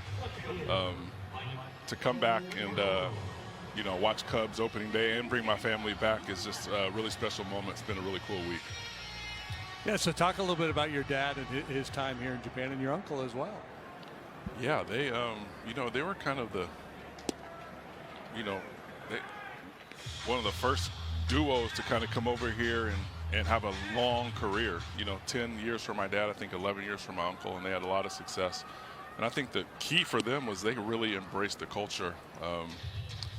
They just kind of dove headfirst in and embraced it, and you know, really enjoyed their time here. You know what else helped? They raked out here. They absolutely. They raked out here. Man, those are some good numbers, aren't they? Yeah, that'll play anywhere. They did well. It was fun to watch them hitting, you know, 3-4 in the lineup and really doing some damage. Did you as a kid, did you get to be around the team? Did they let you in the clubhouse? Oh yeah, I think I had full access. I was on the field in the clubhouse. You know, those were some fun days. I remember, you know, walking from the house. It's so safe here. You're just kind of on your own. I'd walk from the house down to the ballpark and, you know, go out in the outfield and shag BP. Take a look at these photos. Look at those afros. So what year are we talking there? Do you know what? Oh, man, I'm thinking that's like 78, 79. That's my sister as a baby and my mom. And we're panning down. We're panning down. There he is. Oh, who's that guy? Talk about afro. There's the Hall of Famer. Yeah, so I got to be like 4 or 5 right there. Yeah. That's solid gold. This is awesome. That is great. Got a haircut since then, trimmed down. Yeah, I got a little bit of style since then. That's such a cool photo. That's a great photo. Those were some good times, and you know, that kind of sparked my love of the game, and you know, able to turn that into a big league career. Do you remember much from your time in Japan? I mean, not just with baseball, but just, you know, being out here, seeing that. Anything specific about the culture? Well, you know, I remember a lot about my time here. You know, we were treated. Tough play. They'll get Miguel Rojas to second. And I'm guessing you enjoyed it out here. I really enjoyed it. You know, they treated us so well. You know, like you said, my dad had a lot of success here, so we were treated very well. To be able to come to the ballpark every day, watch the game, and just really enjoy the culture. Enjoy this. You know, Tokyo's an incredible city, incredible food. We had a good 10 years here. So how do you do with the language? You know, I was good as a kid. I'm not good now. Not so much anymore. But it's funny because, you know, you hear some words and it kind of comes back to you. So it'd be good to spend a little more time and try to get some of it back. So we saw a tweet courtesy of Marquee Sports Network. It's a great picture. Dexter Fowler, Derek Lee, LaTroy Hawkins, Kerry Wood all in Japan, and it looks like the band is back together. You guys styling and profiling. Yeah, I was like, man, where are you guys? I got to come to Tokyo to see some of these guys. Right? You know, it was Halfway around the world. halfway around the Just world. hang out in Chicago, Right? Yeah, but it was cool to be on the field today and catch up with some guys. And, you know, everyone's just so excited. It's just such a cool deal. You know, you think about Seiya and Shota and Shohei. It's got to be a really cool feeling for those guys that get to come back and put on a show. Now, we were here during the exhibition games, and when the Cubs are up to bat, just silence. If you were playing and you're stepping up to the plate, I'm sure you wouldn't be used to that, but like, what would be going through your head? And you could hear a pin drop while stepping to the plate. That's a good question. You know, I don't know. I wonder. I want to ask someone that after the game. I'm not sure if they, you know, pick up on that or not. But it is interesting. It's like, it's quiet, but you know, like the exhibition game, you got the whole right field stands doing their chant. It's an interesting dynamic, and it's been a fun atmosphere to be a part of. Now, was the chanting and the drumming and the flag waving, was that part of it when your dad played here? Oh yeah, that goes back. Yep. Did you flag wave? Were you on the shoulders? Were you banging the drums? Or? No, I was probably like eating udon in the stands. That sounds really good. Priorities. Priorities. All right, Derek, how are we going to get Ohtani out? How would you pitch Ohtani? Man, right here. Besides carefully, huh? Yeah, right here. I see a base open on third base. This would be the time as a first baseman you jog into the mound with some sage advice. This guy is so fun to watch. You know, I don't know if I've ever seen a guy where so many big leaguers get so excited about another player. You know, he's a unicorn. Just really have not seen a guy like him. And you see the excitement that he has in the United States, and coming out here, it is multiplied by about 1,000. You can't walk up the street and look anywhere without seeing his face. You know, he is everywhere. He's looking at you, whether you're in, you know, Shibuya Crossing exactly. or right outside Tokyo Tower. There he is looking. Everywhere I turn, I see Shohei. You feel like you know him after 3 blocks. We had Jed in here. We were talking about him, and I showed my age. I said it's like Elvis. And Jed was like, it's like Taylor Swift. Yeah, I can't imagine him. He probably can't leave his hotel room. You know, it's just he's Michael Jackson over here. Ben Brown strikes out Shohei Ohtani. That's a big one. And announcer jinx. We got Shohei. That's on us. Derek Lee, thanks so much for coming on. Really appreciate it. And we're going to show a fun photo going to break. This again. D. Lee, thanks for everything. That's awesome. Thanks for having me. All right, we'll go to a break. 3-1, Cubs trail.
Cubs trail, bottom half of the 6th inning.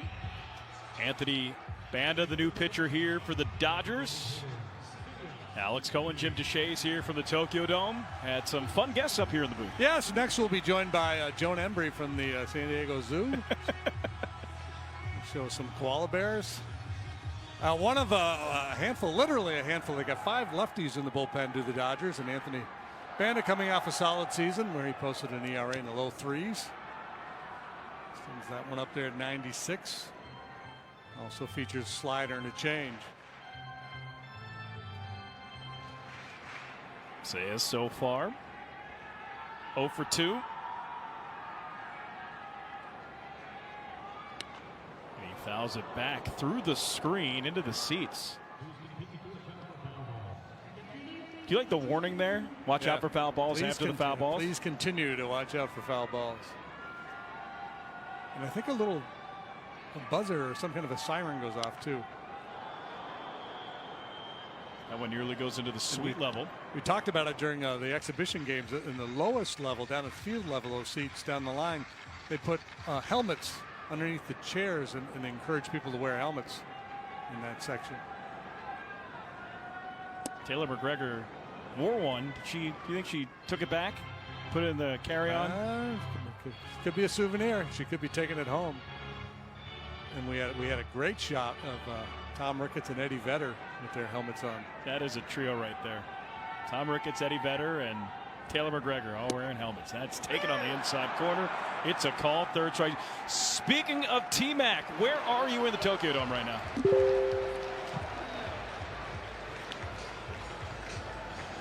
Okay, so I am on the concourse level. One of the things that's cool about what they do here is that instead of the traditional beer vendors like we see in the United States that are predominantly male, they have Yuriko, which are the beer girls. So these girls are the ones you see running up and down the aisles here, serving everything from beer, cocktails, food. And this is Yura. She's going to serve me some beer. I'm not going to drink it, I promise, but I do want you guys to see how this is done. Instead of the cans like are sold in America, they have draft beer. So she carries this backpack around and she's going to pour some beer for us.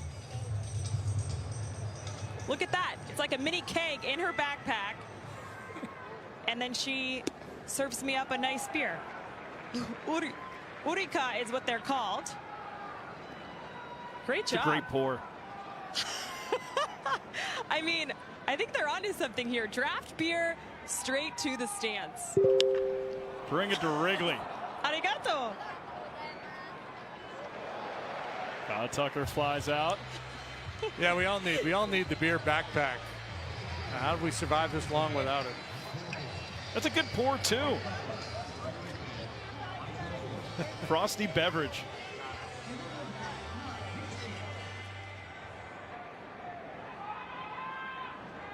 So 2 away here in the 6th. Ooh. I guess appropriately, Michael Busch steps up to home plate. Good pun. Gotta lob that up for you too. Line out of the ground up. Cubs with 3 hits, Dodgers with 4. Now I'm thirsty. Yeah. Well, maybe we can get Euro to come up here.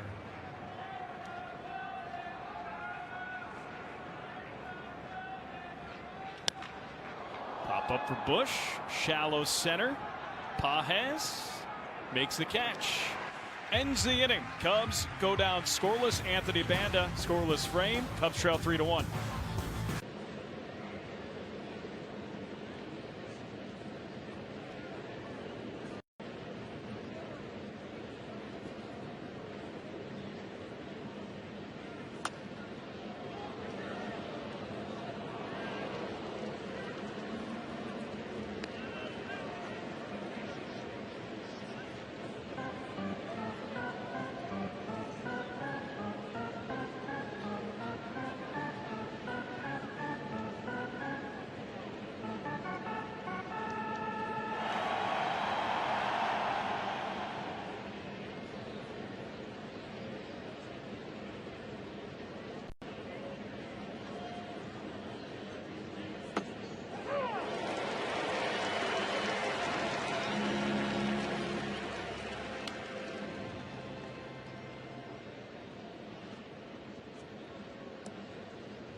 When you visit Tokyo, you can't miss the Tokyo Sky Tree. At 2,080 feet, it's the tallest tower in Japan and in the world. It's open to the public since 2012. It's primary television and radio broadcast site for the Kanto region. It has an observation deck for 2,000 people at 1,150 feet and another one at 1,480 feet for roughly 900 people. Seen that a couple times during our drives and our walks through Tokyo. Really a beautiful structure. Have you seen it yet, JD? I've seen it. I have not been up it, but I've seen it. Oh, I don't know if I could go up it. Your broadcast partner has a fear of heights. Is that right? Yeah, then you don't worry about it. I have a fear of waiting in line.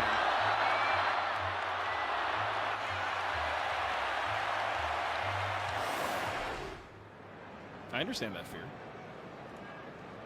0-2. Grounder off the glove of Brown to first, one away. Well, if you have a fear of waiting in line, then the fish market today for you must have been tough.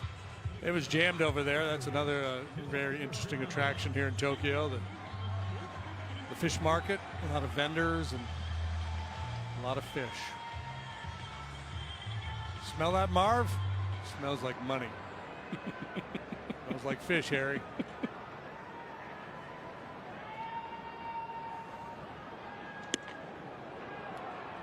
You can give me more quotes. That's fine. Oscar Hernandez, a really good player, kind of gets lost a little bit. There's so much star power on this Dodger club. He was an all-star himself last year, put together a very solid season. 33 homers, career high. He hit a homer during an earlier exhibition game here. Not a great defender, but he can really hit.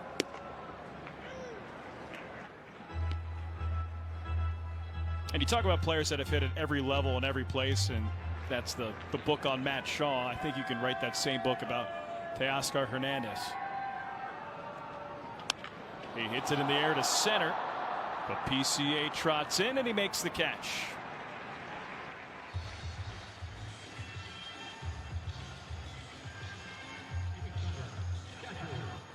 And here's the replay showing the graphics and the technology and the future. A little recap of today's game so far. It's 3-1 Dodgers. 3 runs in the 5th for the Dodgers, and that's taken for a strike. And we were talking about Ben Brown giving up 3 runs in that inning. That was the 5th. It's now the 7th, and he's still in the game. Yeah, this is obviously how Craig Counsell wants to deploy Brown. Ideally, they maintain the lead, but he's a guy who can go through the lineup for you. Keep a game competitive. He's had 60 pitches. Yeah, so, I'm not sure exactly what the Cubs are going to do with that 5th starter spot. Javier Assad is on the IL. I don't think we're going to see him anytime soon. Colin Ray is a candidate. Jordan Wicks.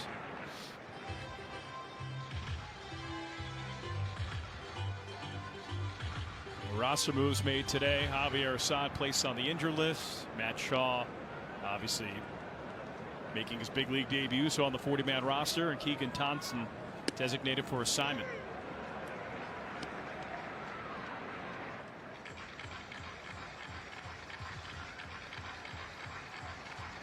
Full count, 2 outs. Ben Brown looking for a scoreless frame. Payoff.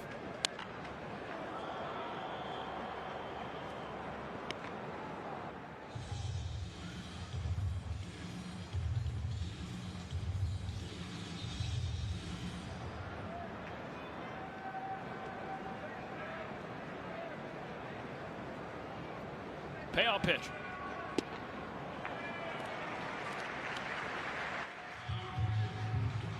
That's a good pitch. Strike to ball, curve ball there, and he just didn't get Smith to chase. Good disciplined approach by Will Smith. That's going to bring Craig Counsell out of the dugout and Ben Brown out of the ball game.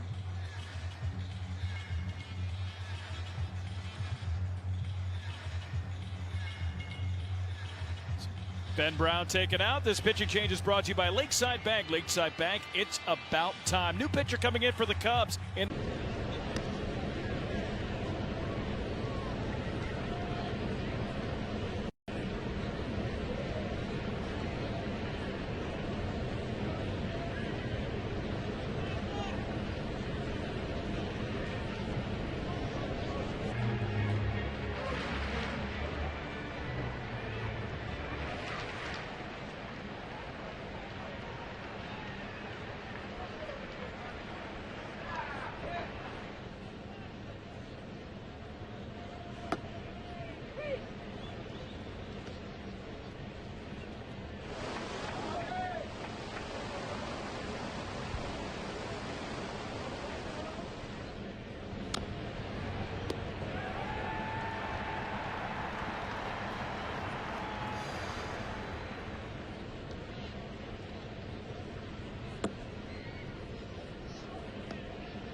Chicago Baseball Marquee Sports Network is brought to you by Toyota, official vehicle of the Chicago Cubs. By Budweiser, this Bud's for you. And by Wintrust, proud legacy partner of the Chicago Cubs and exclusive home of Cubs checking. Some nice shots at the Tokyo Dome. Imanaga and Suzuki jerseys. Pitching change here for the Cubs. Eli Morgan fires one pitch and it's grounded to second. It ends the inning. That's efficient. One pitch, one out. And we'll go to stretch time. 3-1. Cubs trail here from the Tokyo Dome.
Hey, home openers Friday, April 4th. Cubs take on the Padres. First 120. First 30,000 early arriving fans will receive a Cubs magnet schedule presented by Inabu Churu. Be here for it. Visit Cubs.com/tickets. Thanks, JD. Ben Warren, Cubs baseball and sushi for breakfast. How about that for unique?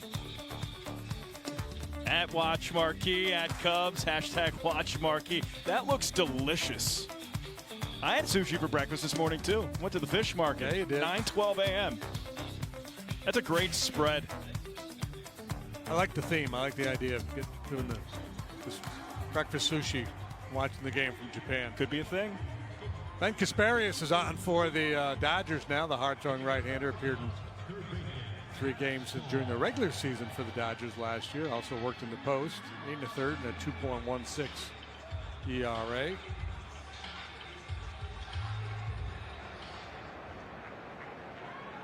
So here's Matt Shaw. A heater at 95, also a slider and a curveball.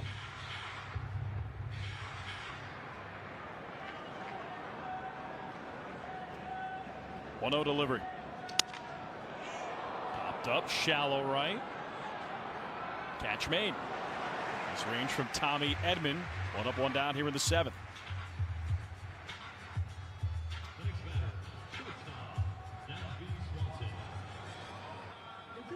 And pretty quiet here for the Cub hitters. 3, 6, 9, 12. That's 13 in a row that have gone down.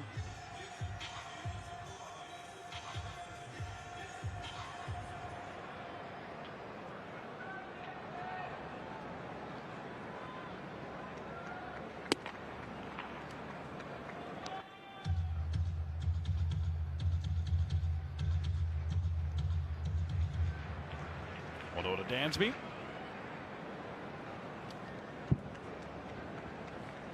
Dansby singled in the 2nd. Scored the Cubs' only run. Cubs led 1-0. RBI double Miguel Amaya.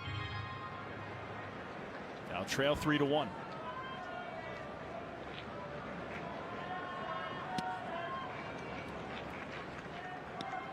Dodgers, despite all the winning, did not pitch particularly well last year. They're kind of middle of the pack in Major League Baseball in terms of team ERA. The bullpen outperformed the starters, but the starters had all kinds of injury issues. The different rotation now. When you add a player like Roki Sasaki, add Blake Snell, Dansby lifts it to deep right field. Hernandez back at the warning track, and he makes the catch. Dansby gave it a ride, but a deep fly out. So here's Pete Crow Armstrong as he steps to the plate. Arrives at CubsCon. Great hairdo. Go ahead. Home run, first hit on April 25th. There's that inside the park home run on August 23rd. Great call by Boog Sciambi. Successful 23 of 23 stolen base attempts, or at least his first 23. And there's the catch against the Dodgers.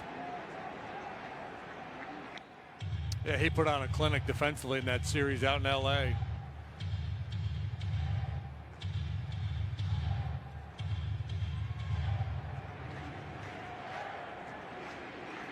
A 1.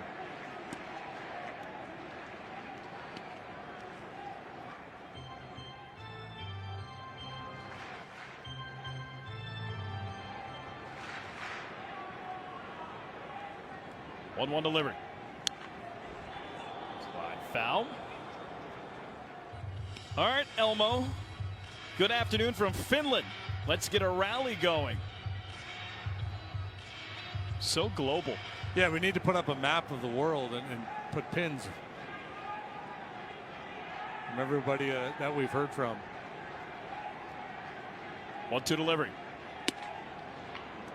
When I think of rally, I think of a rally cap. When I think of a rally cap, I want the hat that you brought during the rain day. Like you have the rain hat, you got to flip it inside out. Wear for the rally cap. Should have brought it. Cubs could use it right now. Swing and a miss, strike 3. Cubs sent down scoreless. Will go to the 8th. Cubs trailing 3-1 from the Tokyo Dome.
We take you back to March 29, 2000, when the Cubs and the Mets opened up the Major League Baseball season at the Tokyo Dome. At that point, it was the first time in Major League Baseball history that they went overseas for a regular season game. Mark Grace would hit a solo home run in the 8th inning, giving the Cubs a 4-run lead, and they would go on to beat the Mets 5-3.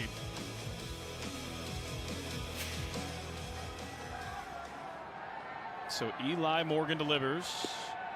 That's taken for a strike, and here's that home run by Mr. Mark Grace. See ya. Left on left didn't bother him a bit. Just leaned on it. Lean with it, rock with it. Eli Morgan underhands the first, one away. There's my pop culture reference of the day.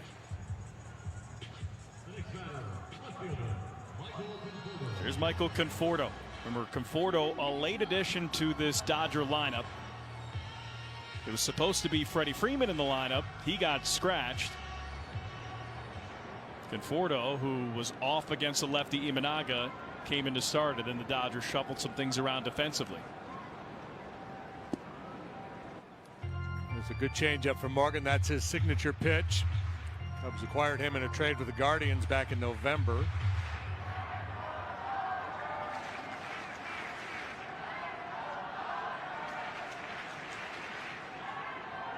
What do we got? Dan Miller sees something out there he doesn't like. Turn the light on.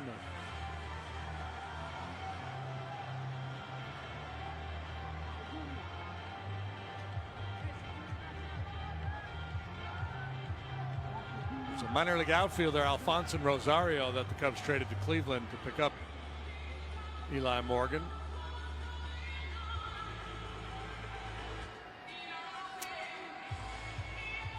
A little shock to the rule stoppage if it is a light, because they don't break any rules here.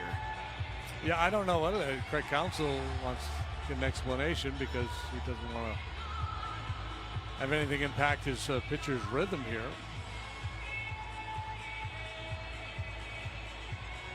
I like the music they're playing. Wouldn't expect it out of the Tokyo Dome.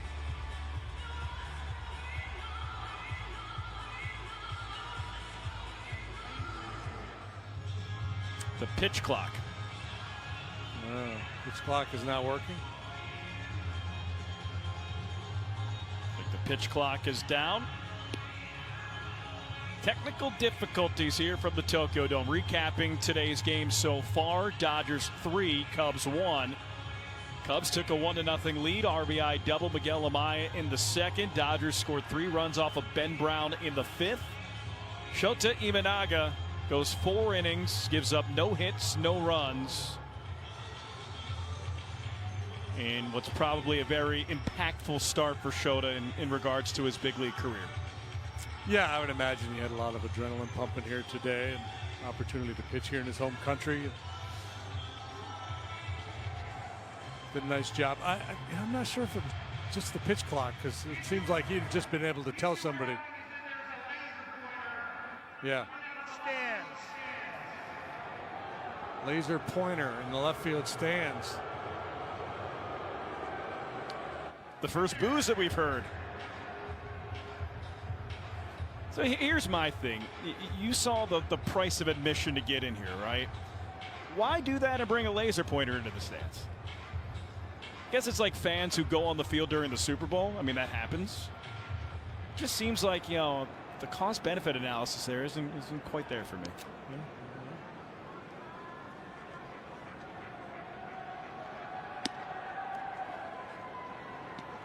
I think it would have been better if Bill just turned his microphone on and said, "Hey, knock it off out there." You can't do that. It's probably the light on somebody's cell phone or something. I can see a little twinkling light out there in the outfield, but 2-1. I doubt that it's really impacting the hitters. Loud foul ball.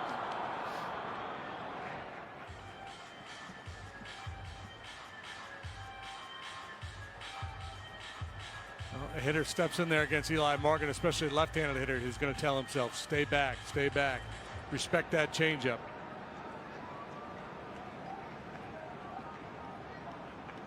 Talked about the homecoming for all these Japanese players. Dave Roberts was born here in Japan. A drive down the left field line, and that's a base hit for Michael Conforto. The extra bases, Conforto into second. It's a one-out double.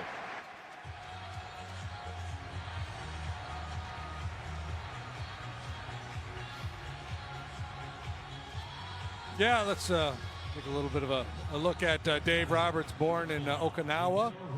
10 seasons as a big league player. His mom is Japanese. His dad was in the service, so they traveled around a lot. 4 times a pennant winner, 2 times a World Series winner, including last year, and the first manager of Asian heritage and second African-American manager to win a World Series.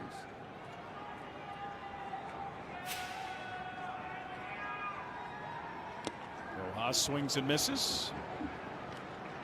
The 5th highest winning percentage Dave Roberts has in Major League Baseball history for a manager who's managed any significant amount of time. 4th on the all-time wins list in Dodgers history. Good pitch.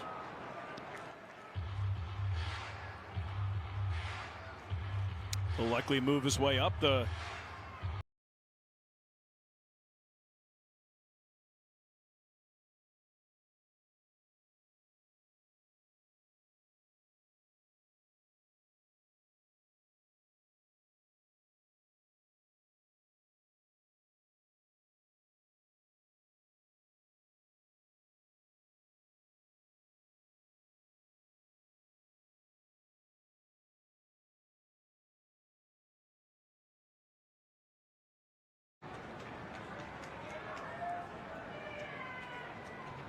one-two.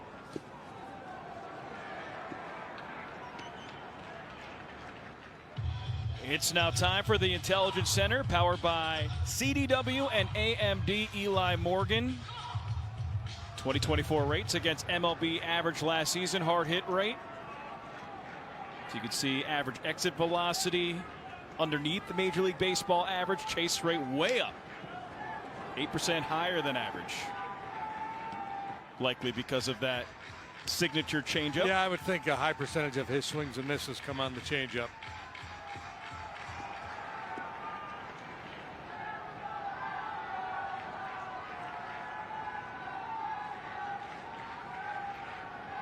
Two-two. Chopper up the middle. Birdie backhands to first. Nice play.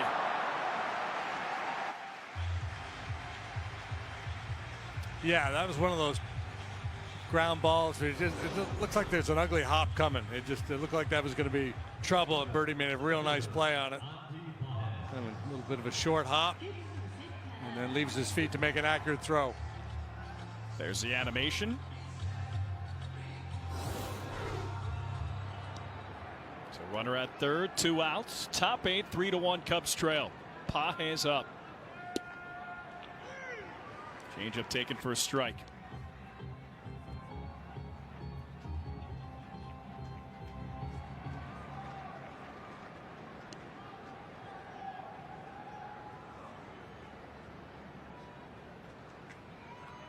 A 1.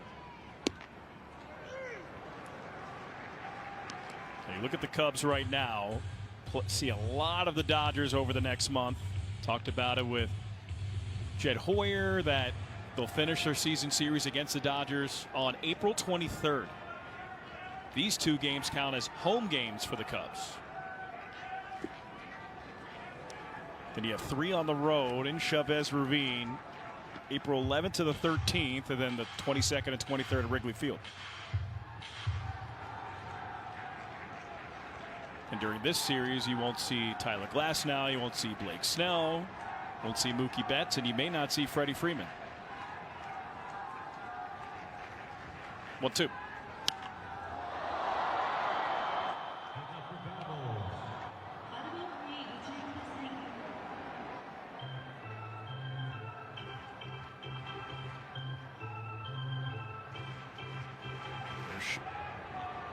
Every time I hear the bilingual announcement, you know, the English followed watching the Olympics. Nice stop by Miguel Amaya in the dirt. Well, they've had the Olympics out in Tokyo. Been there, done that.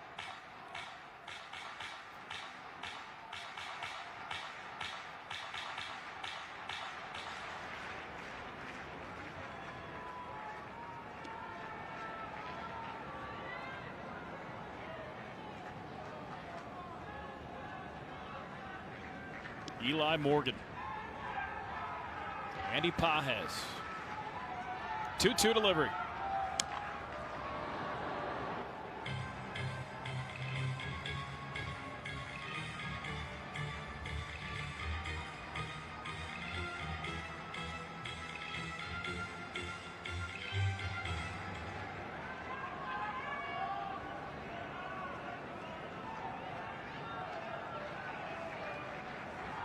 Morgan fires. Caught him. A missed strike three. Big strikeout. Eli Morgan sends the Dodgers down scoreless. All right, we'll take a break. When we come back, we're going to find out where Taylor McGregor is in the Tokyo Dome. Let's see here on Marquee Sports Network.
Dodgers lead 3-1 as we go to the bottom of the 8th here at the Tokyo Dome. If you watched our exhibition games here on Marquee Sports Network, we brought you out to right field before. That's exactly where I am right now. And when we showed you this spot previously, we also showed you the Owendo, which is the cheerleading squad that leads the chants that you can hear during NPB baseball games. I came out here tonight to figure out why the chanting wasn't taking place. And I talked to a couple different people, and it feels like the sentiment is that they want to respect Major League Baseball. They feel as if Americans like to enjoy baseball in its natural state without the loud cheering.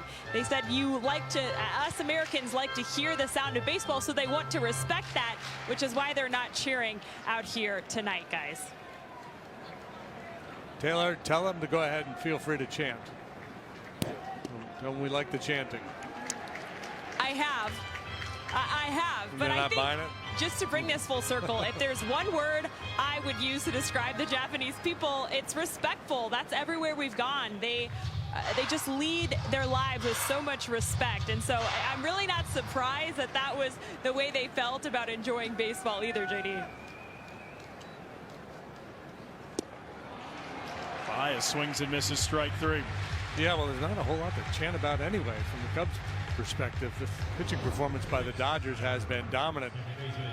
Blake Treinen, a real nasty breaking ball to finish off Amaya.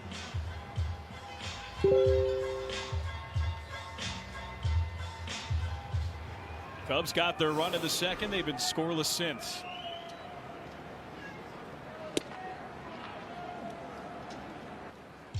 Haven't had a base runner since the infield single by Ian Happ to lead off the third inning. Look at the numbers for Treinen in 50 appearances and a 1.93 ERA.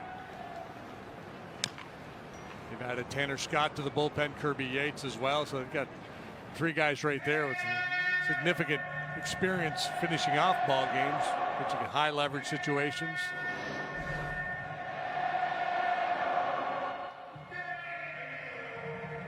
That's a pretty tough trio to face right there. Figuring it could be a 7-8-9 mix for the Dodgers. Ooh. Oh no. 97 up and in.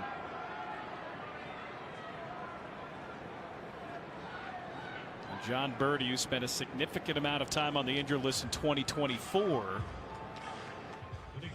we tended to by the training staff walking down to first. Well, there's your base runner. Ooh, 2 for the price of 1. I'm swinging the bat away from a tie ball game here. Birdie's off. Taken low. Throw to second, not in time. Got a great jump. John Birdie swipes second. Yeah, that could be a big part of the Cubs offense this year. They have a number of guys that can really run. Obviously PCA leads the way, but Birdie can go. Tucker's been a successful base stealer. Suzuki has improved in that regard. John Birdie led Major League Baseball stolen bases in 2022 with 41. Then he had Ronald Acuna with 73 and Ellie De La Cruz with 67 the next 2 years. That hits it foul. But you have John Birdie, who swiped 40 bags. Nico Horner swiped 40 bags in a season. P. Crow Armstrong will likely swipe a fair amount of bags as well. So that's 3 central parts in your lineup. PCA said 63 when I asked him how many he was going to get this year. He hits that foul and breaks his bat. 63. Number. No reason.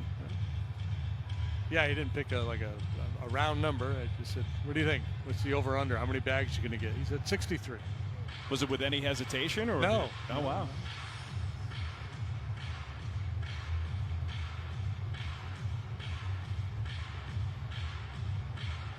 Your bench also has speed. Vidal Brujan can run. Same with Gage Workman. Kyle Tucker. Talked about his base running earlier in the broadcast.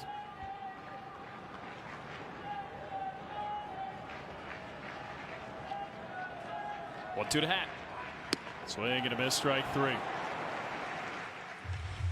Second strikeout for Blake Trinan.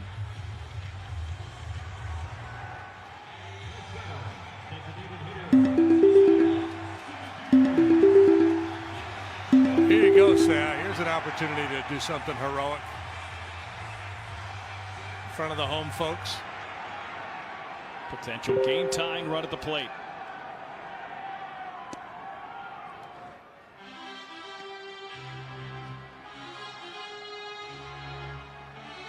Say has been one of the best hitters really in baseball since the end of 2023. Inside corner called strike. Now last year you look at the top 30 hitters in OPS and OPS plus. Seiya Suzuki is the only player on that top 30 list who, 1, didn't make an all-star team and 2, didn't get an MVP vote. Really underrated.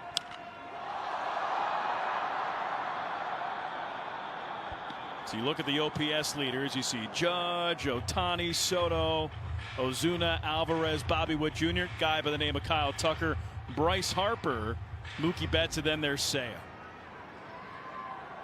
Been one of the best hitters in baseball. Flings it to third, and it's caught. Muncy makes the catch. Cubs go down scoreless in the 8th. Getting towards the waning moments. 3-1 Cubs trail will go to the 9th.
Hey, Cubs fans, first Cubs post-game live. Season coming your way. Myself, Cliff, and Elise. And Cliff, what are you looking for, man? You know, we're going to break down Shohei Ohtani's, not just one at-bat, all of his at-bats on the day. Because why not? And coming up, I'm looking forward to Kyle Tucker. He's going to put his stamp on this game. And why not? Matt Shaw, first big league knock. Absolutely. We're doing it all. Okay. Yes, they help. Hopefully, the Cubs are able to rack up a few more. We'll talk all about it on post-game. We'll see you then.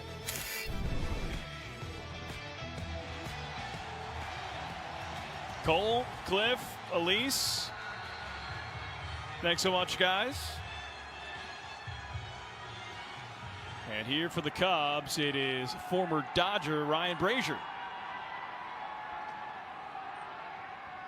against his former teammate Shohei Ohtani. Ohtani's hit a couple hard balls tonight, JD, at that single to right. Yeah, it was well over 100 miles per hour off the bat.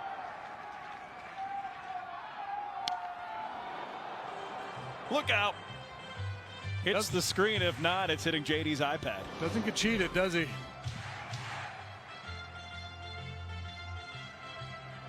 feel like his bunts are over 100 miles per hour. Although he's probably not bunting that much, to be completely honest. Yeah, I don't think that's part of the plan.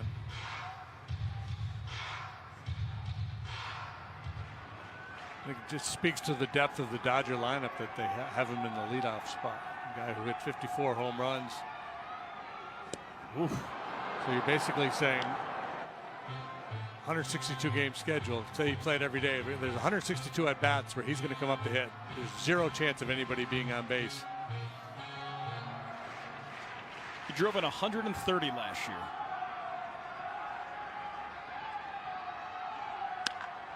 Drive down the right field line. It's a base hit for Shohei Ohtani, and it's an extra base hit. Shohei trots into second, multi-hit game. It's a double.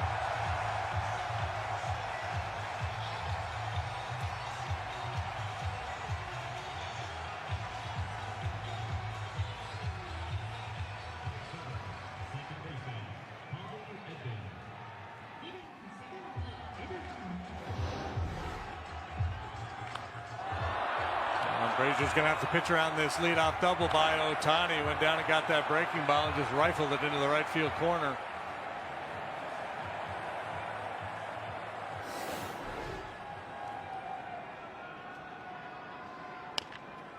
Edman hits it to second.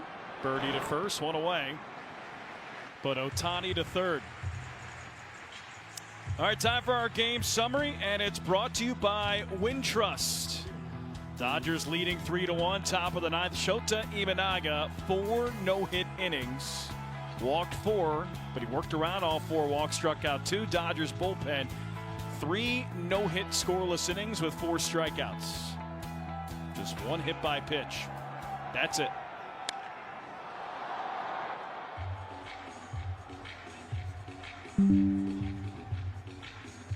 Infield in for the Cubs. Teoscar Hernandez.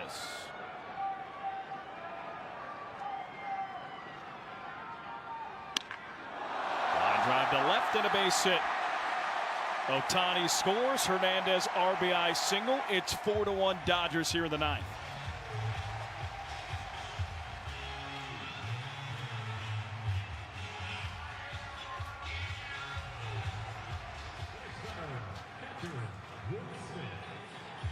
He hits.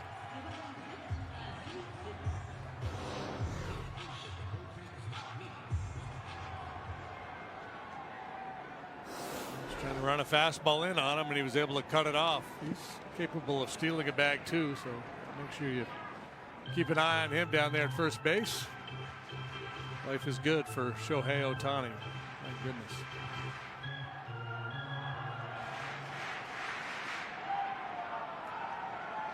Shohei smile a lot tonight. Good move. We saw one pickoff in the exhibition game, Matthew Boyd.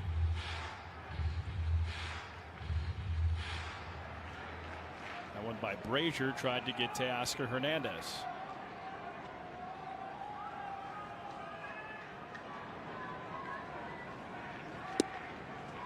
Outside corner called strike.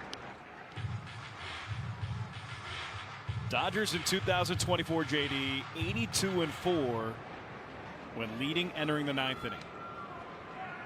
That's a lot of wins and very few losses.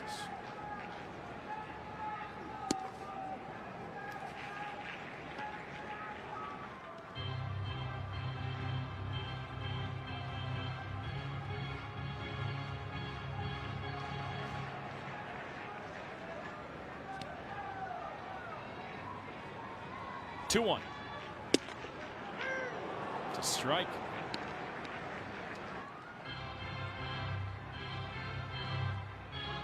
That fastball from Brazier was at 93. Brazier was designated for assignment by the Dodgers at the end of January and then traded to the Cubs. There's another quick move to first base. The acquisition of Kirby Yates kind of forced their hand to do something with Brazier. World Series rings for Ryan in 2018 with Boston and then last year with LA.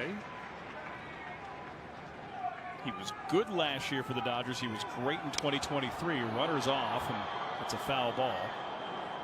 He had a sub-1 ERA with the Dodgers. Been just an embarrassment of riches for them through free agency, and Brazier becomes expendable, and Cubs get him.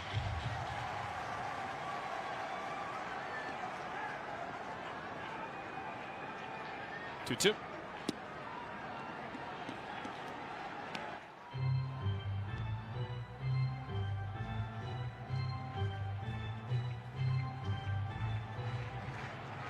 Dodgers were no hit through 4.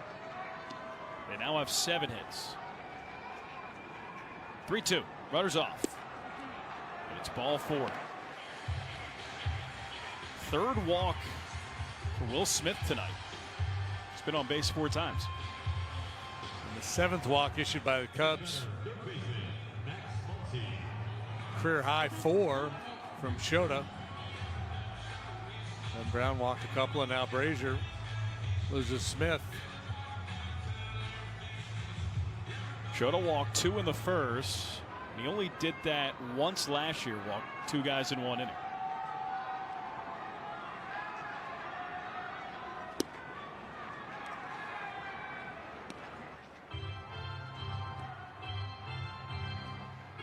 Cubs down to their final 3 outs. Trailing by 3. They like to keep it that way going into the bottom of the 9th.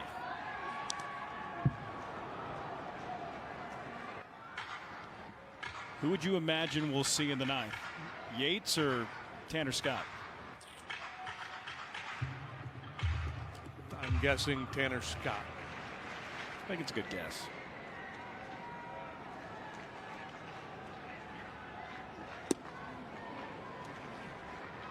Now here at the Tokyo Dome, we can't see the bullpen. It's underground.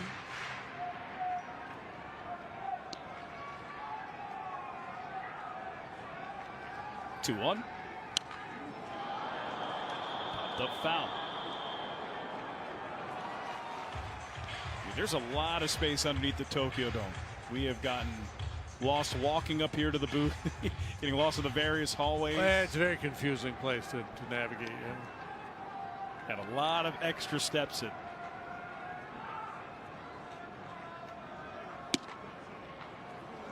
So Shohei Ohtani.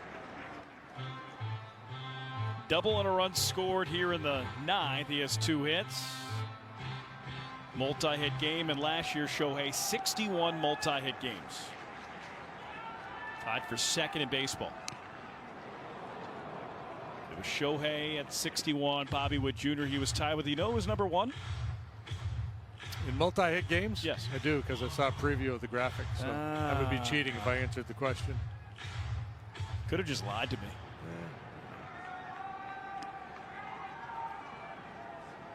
Somewhere that the bullpen is heating up. It's in the bowels of the stadium. And to answer the question, it's Luis Arias with 62. Landon Knack if the Dodgers score more. Tanner Scott if they don't. We should have Taylor do a hit. Where's Taylor next? And should be hanging out down there in the bullpen. Swing and a miss, strike 3. Big strikeout Ryan Brazier. Well, technically, you don't know where I am right now. I could be in the Where are bullpen. you? Oh, true. Good point. Thanks, Waldo. But yeah, the bullpen right underneath. It's been a little bit of a different transition for guys that walk as a starter when you're warming up instead of coming in from the outfield, out from within the dugout. A little funky for them. Mm-hmm.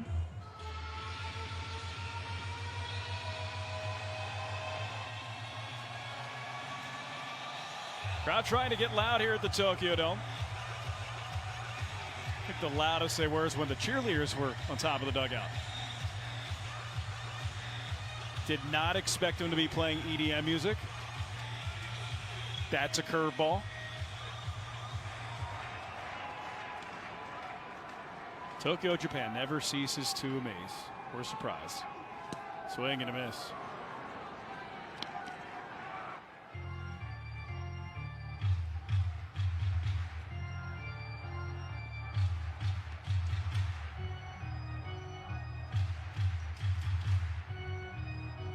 Kike Hernandez 0 for 4 with a strikeout.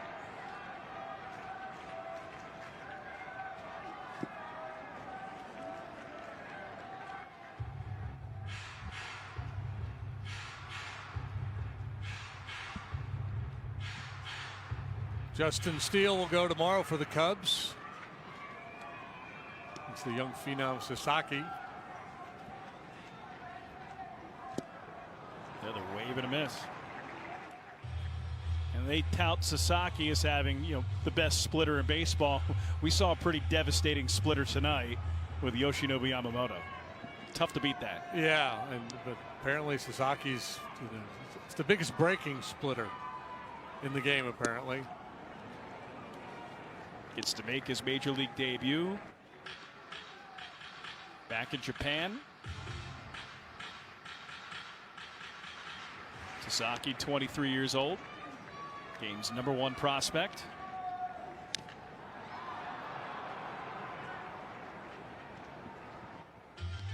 Again, a really good pitching matchup tomorrow. I mean, you brought it up. Steele last year, 3.07 ERA. Averaging a strikeout per inning. There's Roki Sasaki, 2.35 ERA in the NPB.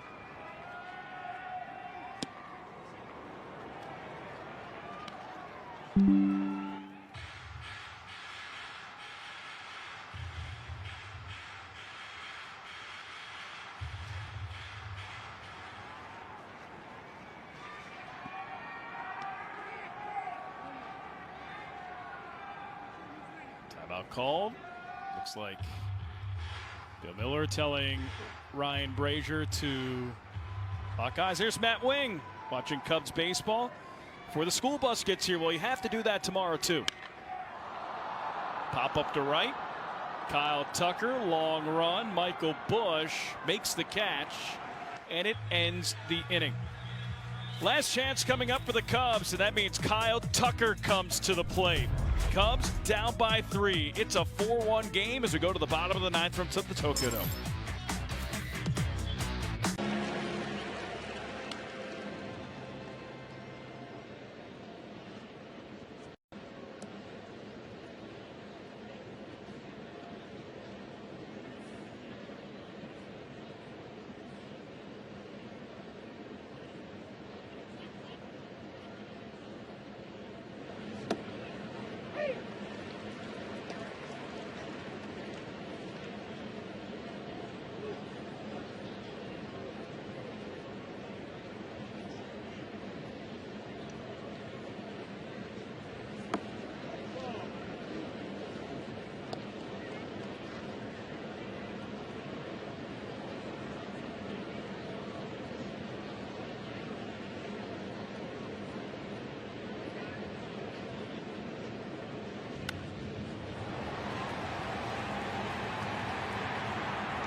A popular tourist attraction here is of a dog named Hachiko. The bronze statue was erected in 1934. Hachiko would accompany his owner to Shibuya Station every day after the owner passed. Hachiko continued to wait for him at the station for nearly a decade. That statue is located right outside of Shibuya Station, and it's a symbol of both loyalty and compassion. Kind of makes me cry. Tear. It's a sad story. I'm all verklempt. Well, here comes Tanner Scott. He pitched 72 times last year. And, was quite good. 1.75 ERA. 22 saves and 24 tries. Kyle Tucker, line drive to left, and it's caught. Michael Conforto, a stylish slide. And the Cubs are down to their final 2 outs.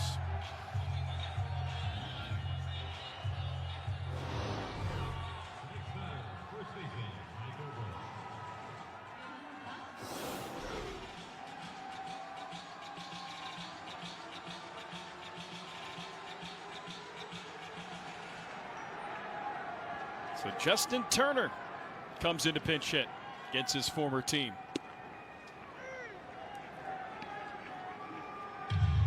Did you say when you were crying you were verklempt? Yes. He's the root of origin of that word. I don't think I've ever heard it.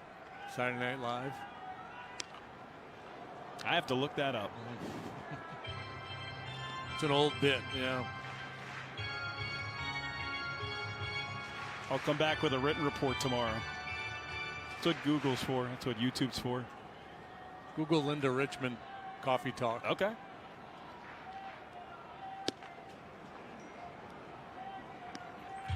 Scott got 18 of his 22 saves while with the Marlins last year and then traded to the Padres. And wasn't quite as good with them in terms of ERA, but still solid work.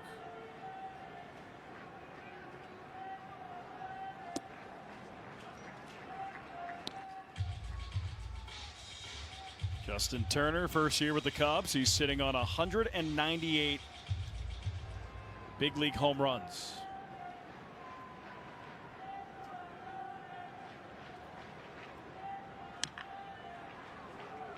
Ground ball, foul ball. Turner as a Dodger, 9 years, 1,075 games. Hitting .296 with them with an .865 OPS. Quite a run. That's hit well to right center field. Pages with room makes the catch. Cubs down to their final out. Time for our toast of the game, and it's brought to you by Binny's Beverage Depot. If you can't find it at Binny's, it's probably not worth drinking. It's Shota Imanaga. 4 scoreless, no-hit innings. See all the K's here. Also get Shohei Ohtani to go 0-for-2 at that point. Gets a handshake, and well-deserved. So again, Shota Imanaga, toast of the game. If you can't find it at Binny's, it's probably not worth drinking. It's up to Matt Shaw to extend this one. Bottom 9, 2 outs. At an 0-1 count to Shaw. Now Shaw down to his final strike.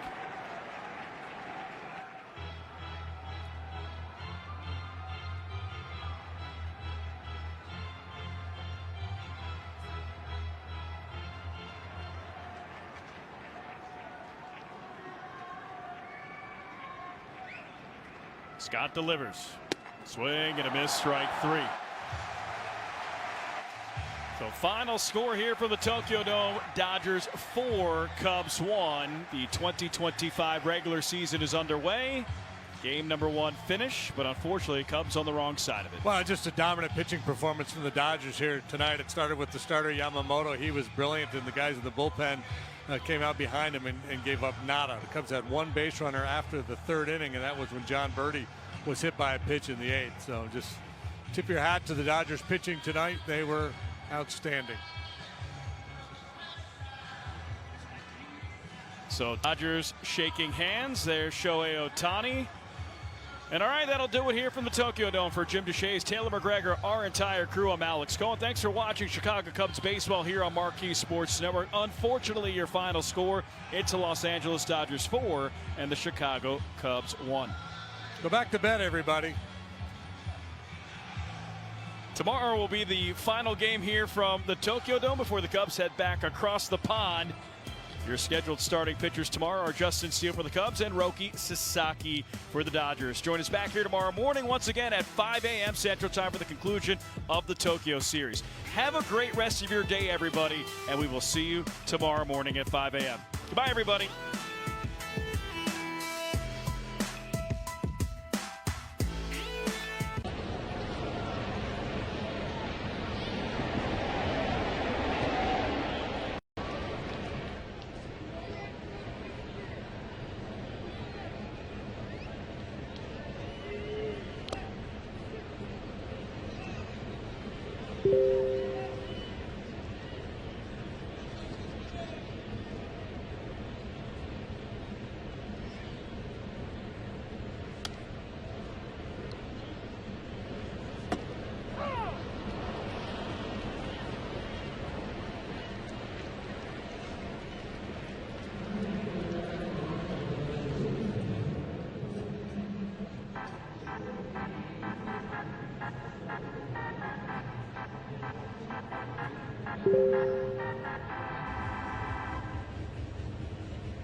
Когда мы встретились с тобой, я был больной с душою жалой.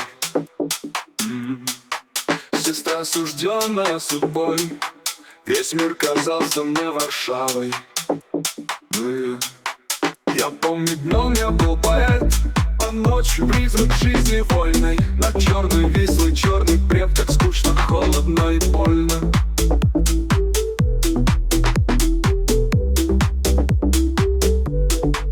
Тогда бы с памяти моей я вычеркнуть имел бы право.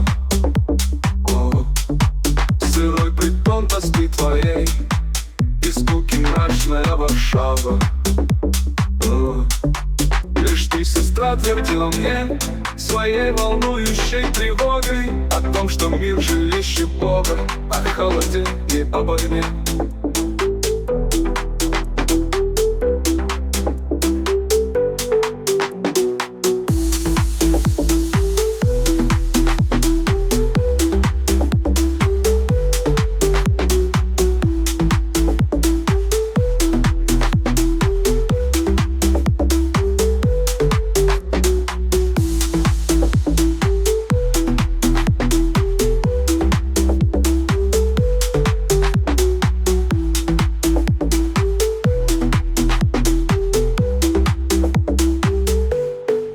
Когда мы встретились с тобой, я был больной с душой ржавой. Сестра, сужденная судьбой, весь мир казался мне Варшавой. Я помню, днем я был поэт, а ночью призрак жизни вольной.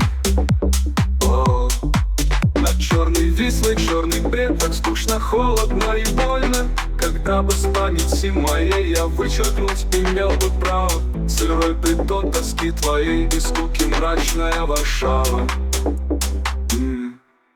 Лишь ты, сестра, твердила мне своей волнующей тревогой о том, что мир жилище Бога, о холоде и об огне.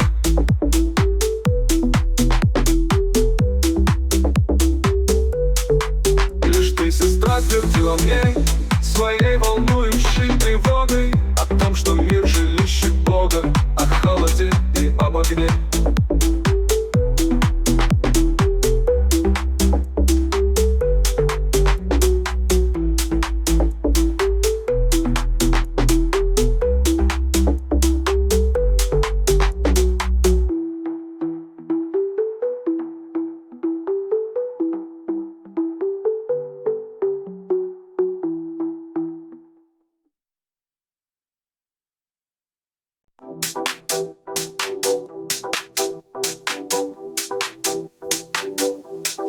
Когда ты загнанный, забитый в ней заботой и тоской, когда под гробовой доскою все, что тебя пленяло, спит. Когда по городской пустыне отчаявшийся и больной, ты возвращаешься домой, и тяжелит ресницы иней. Тогда остановись на миг, послушай тишину ночную, постигнешь слухом жизнь иную, которой днем ты не постигнешь.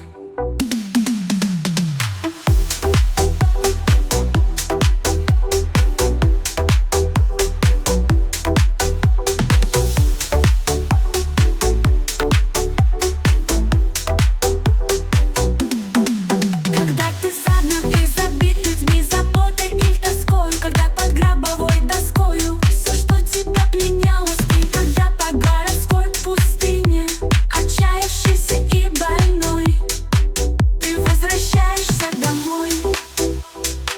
Ты возвращаешься домой. Ты возвращаешься домой.